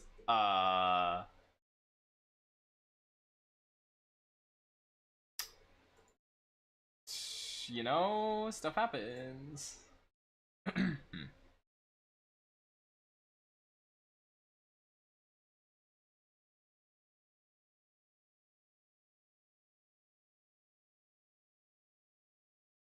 Let's see, actually. Dang. That does suck, though. Lysithea, here's the thing. Lysithea came in swinging, she swung hard, and then she got just hit back. You know, it can't be helped. She did good, though. I was thinking tactically, like, yeah, Lysithea's smart, but also, she probably sees these guys as, like, lowly. It's like, ha. And also, she gets to go first. It's like, of course she's gonna go for it.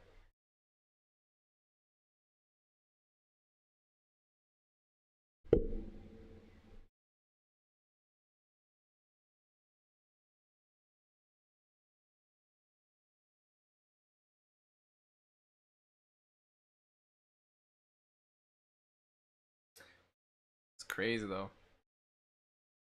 What if she lived another turn? See, here's the thing. If Lysithea lived one more turn, she probably would have been fine. Like, actually. Oh. Hold on.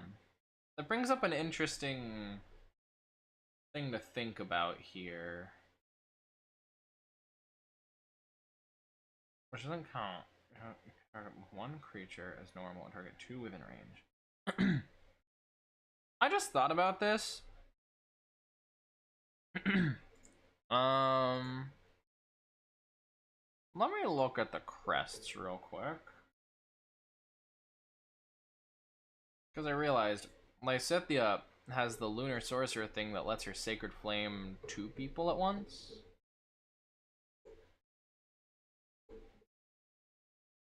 How would that interact with her crest?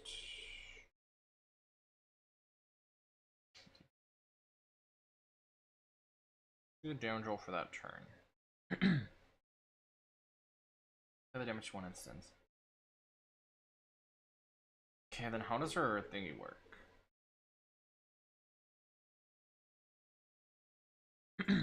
Might change the cursed expulsion thing to once a turn, but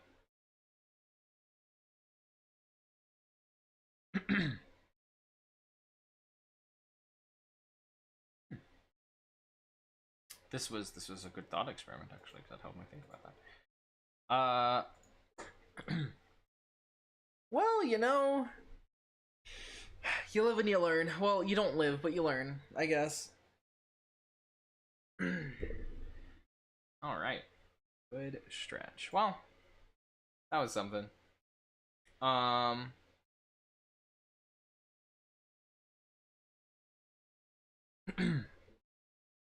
Let's see. Let me grab these four over here.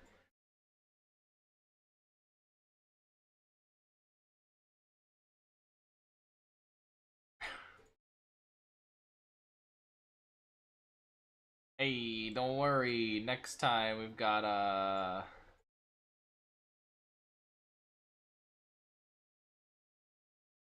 next time we've got these four still on the list, and then you got these two who are big chillin'.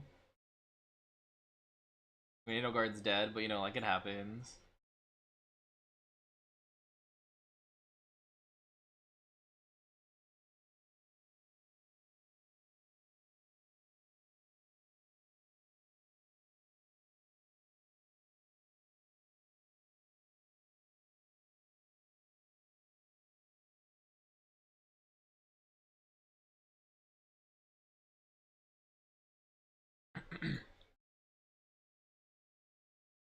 That is so rough.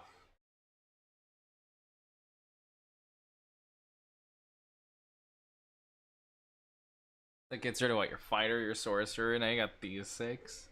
These guys. Healer probably would not have saved much. Yeah, I thought maybe at first I was like going into it, healer would be great. But like really? Yeah, no. Like 2 instant kills, you can't do anything about that. That just couldn't be helped. Could not be helped. Nothing to save there.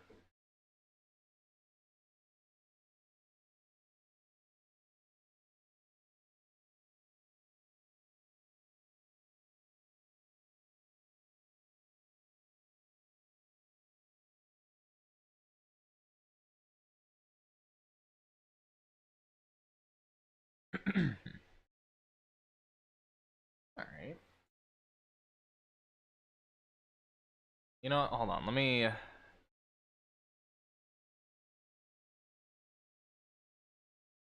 want to go back to the wiki real quick. I want to go grab some things.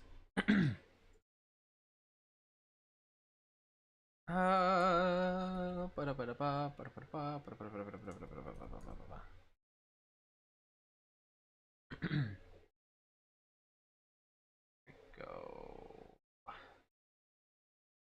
And I'm gonna grab some portraits for each student just so that I have them for future use. Oh, look at Marianne. I guess we'd have to use this one. It's fine. Don't mind it.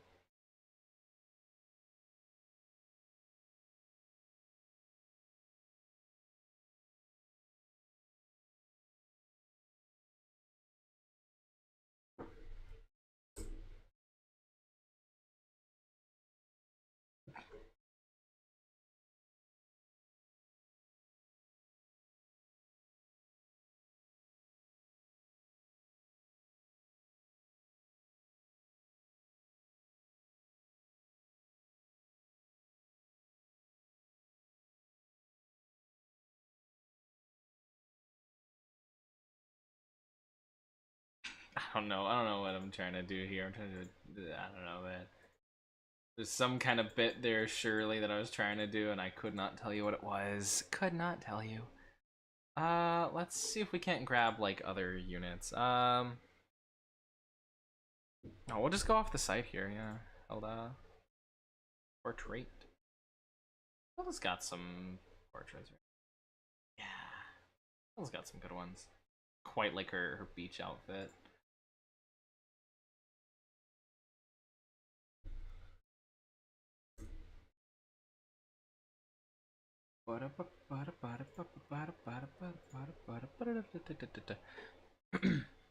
Let's see. Marianne, Hilda. Who else could we grab? We grab Annette. I like Annette. Oh, Annette doesn't have a time skip thing for heroes yet. Weird. I feel like she would. Can't believe she doesn't yet.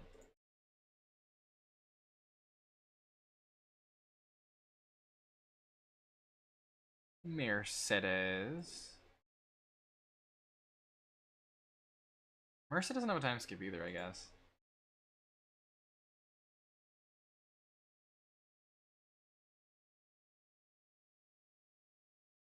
Do do do.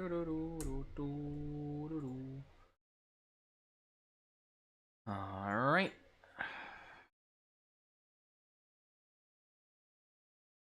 Just yoinking some of these while I can. While I'm here. So that I don't forget to later. Who's left on this list that we don't have? Ingrid? Ingrid? She got. Made Ingrid. There we go.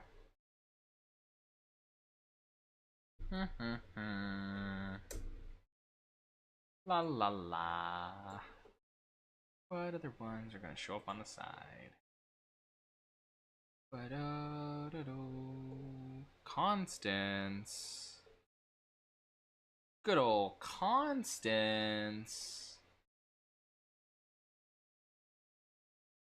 Dang, I didn't even think about the Ashen Wolves. We could probably work on one of their things at some point.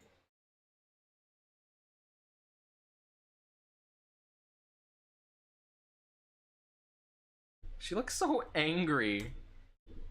What the heck, dude? Is Constance so angry? She looks quite perturbed.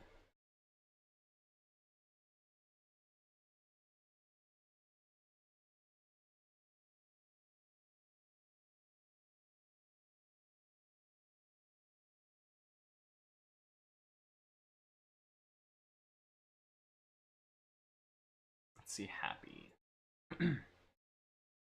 I mean, happy's happy. She is who she is.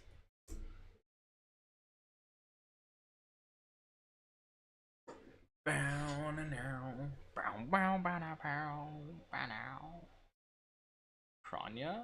I guess we could grab Kranya. Ball this. My boy. There's Yuri. Perfectly timed. Of course. I didn't realize Balthus had a summer thing.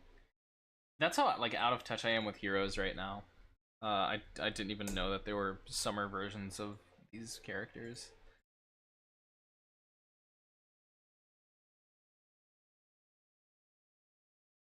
Yuri, have you left me? Yuri, why is Itachi here? Obito. This is what I signed up for.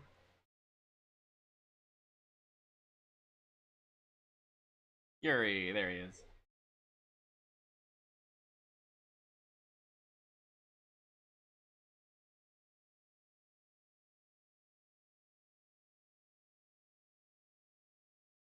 Yuri, what is that? That is... Oh, I don't like that. I don't like that art of Yuri. I don't like this one. It looks... Oh, it looks weird. He looks weird. I don't like it.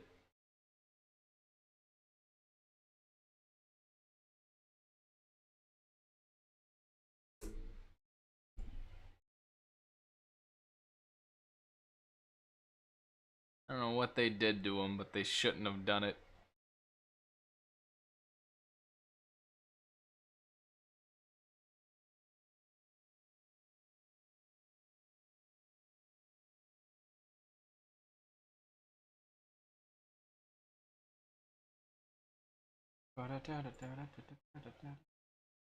Damn.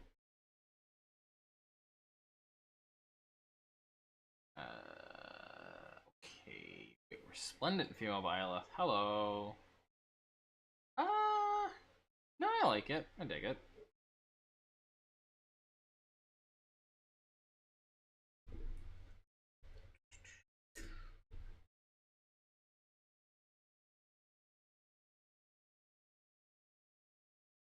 Right, let's see who else. Surely the rest will just appear as we need them. Alir. Alir from Fire Emblem Three Houses? No way. That's my favorite Three Houses character.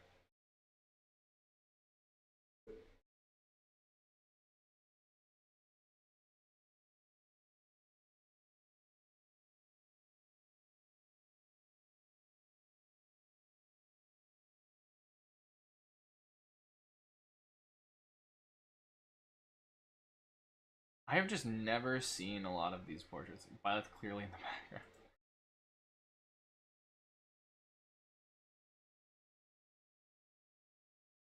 Here, let's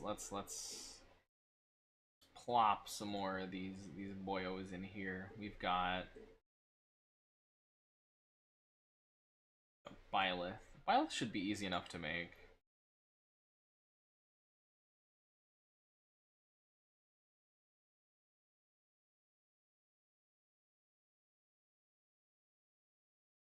Whenever we get to her.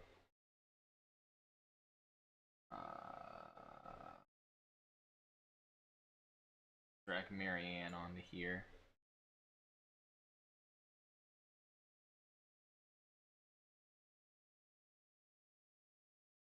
Actually, probably put Flame up here at this point. Oh no. Put Yuri Bird up there. Oh, Yuri. It's okay, don't worry. We have Shez who's gonna take over the Ashen Wolves with Ferdinand. That's how it's gonna go.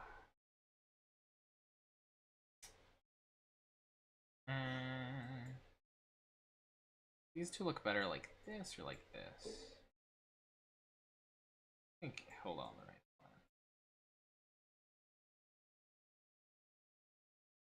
Look at that. We can make these for whenever. That would be easy. Probably.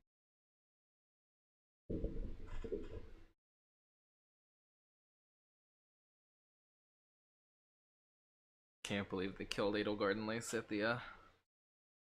I can't believe. I was actually really hyped about Lysithea too, and then they murdered her instantly. You got to see her power for a second. She did good while she was around.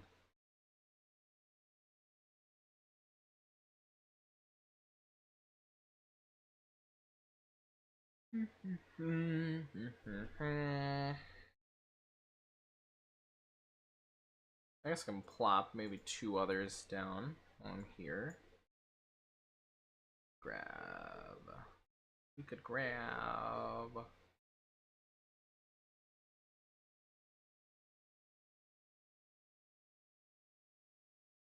Annette.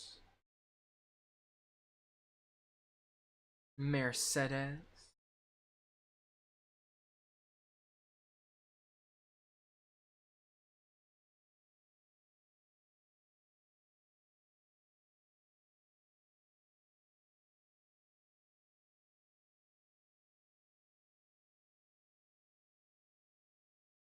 Wow, look at that. What a roster. Glimpse of a frail nuke. She truly was a nuke.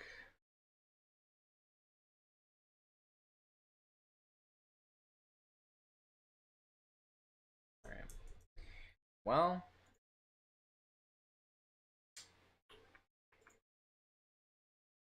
That was certainly something. Man, look at how colorful the cast of Three Houses is. Man. I like all the different hair colors. I like that. I like that about Three Houses. If nothing else, they do really good with making the cast colorful. Color-coded like Power Rangers. Soon we get a rainbow. Let's see what we have. I guess we don't have red.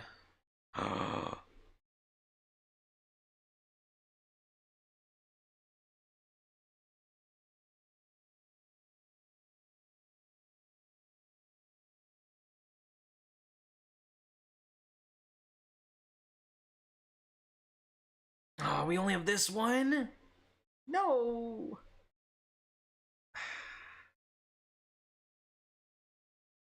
It'll have to work. No, it won't. I'll use this one. Fine.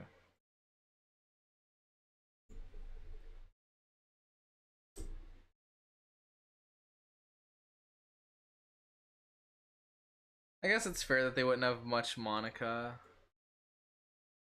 She was only in Three Hopes, really.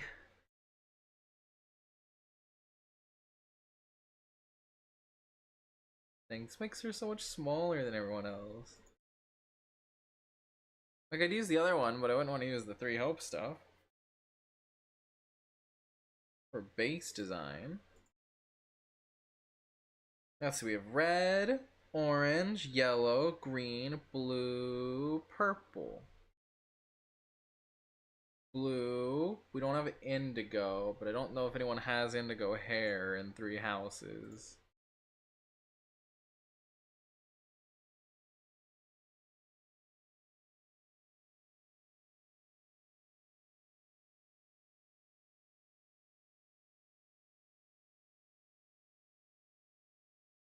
No silver.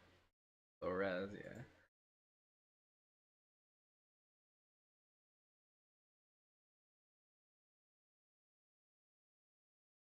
Who can we grab? Who else can we grab? Who has silver hair? Gerald's pretty close.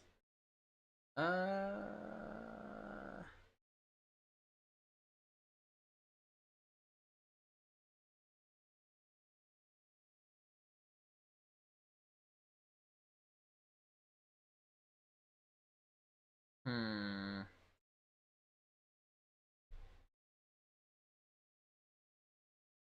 What was that? FE3? Oh, interesting. 3 houses.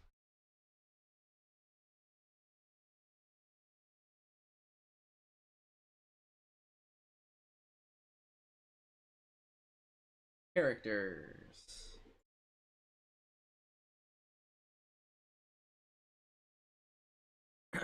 Not sure. There's Ash. We could grab Ash. To do, I guess.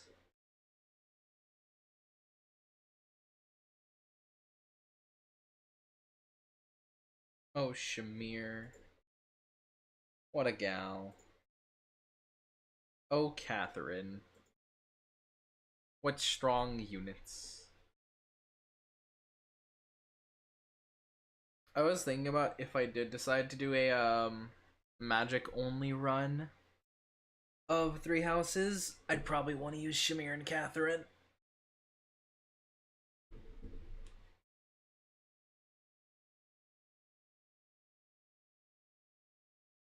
Catherine because why not? And Shamir, I've heard, or I've seen rather, that she actually gets a lot of magic. Shamir actually gets a lot of magic. So, should be an interesting unit to run around with. Um,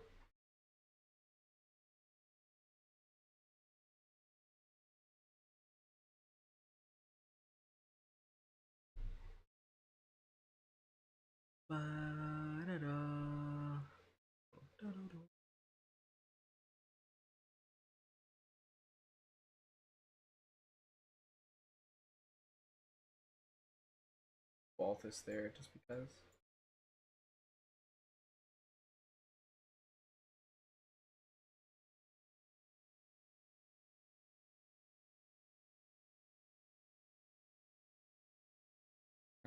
Okay. Well, we are approaching 4 hours. Much longer than I was intending to stream today, but I had a good time. Um,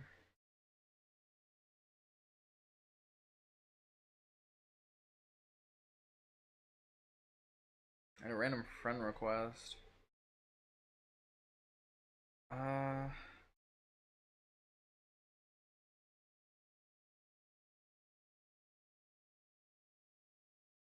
in any case, I had a good time. W stream, thank you, thank you. It was a good time. I had fun. I had a good time.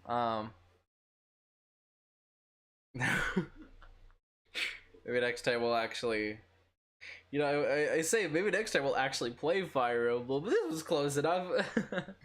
But no, maybe next time we'll actually play video game.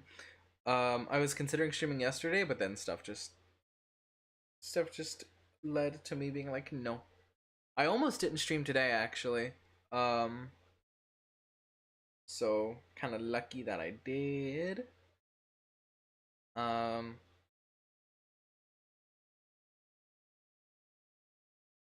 but yeah. Anyway, I had a good time. I had a good time. Next time, maybe, or not next time. Over time, I'm probably gonna work on more of these dudes. But yeah. Also, Lysithia had less health than Flame, but like a lot. It's so unfortunate. Um, Anyway. Alright. I should really get going. Probably gonna eat something, I guess. That would be a good thing to do for myself, is eat food. Yeah, I should do that. Alright. I'm gonna head out then. Y'all have a good one. Thank you to everyone who tuned in. Whether you lurked, chatted, whatever, it is appreciated. Yes.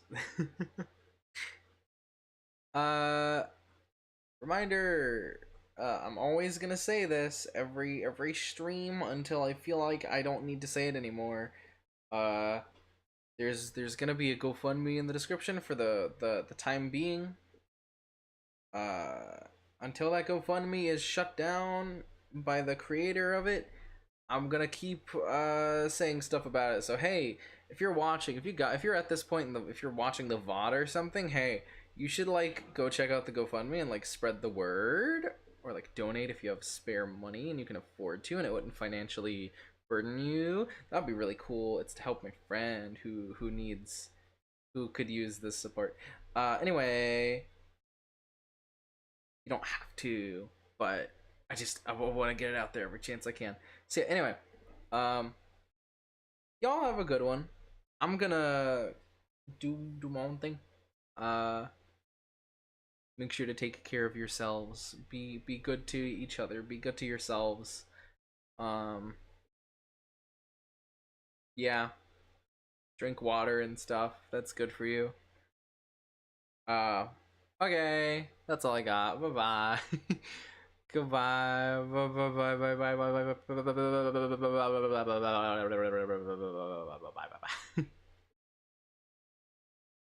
bye bye bye.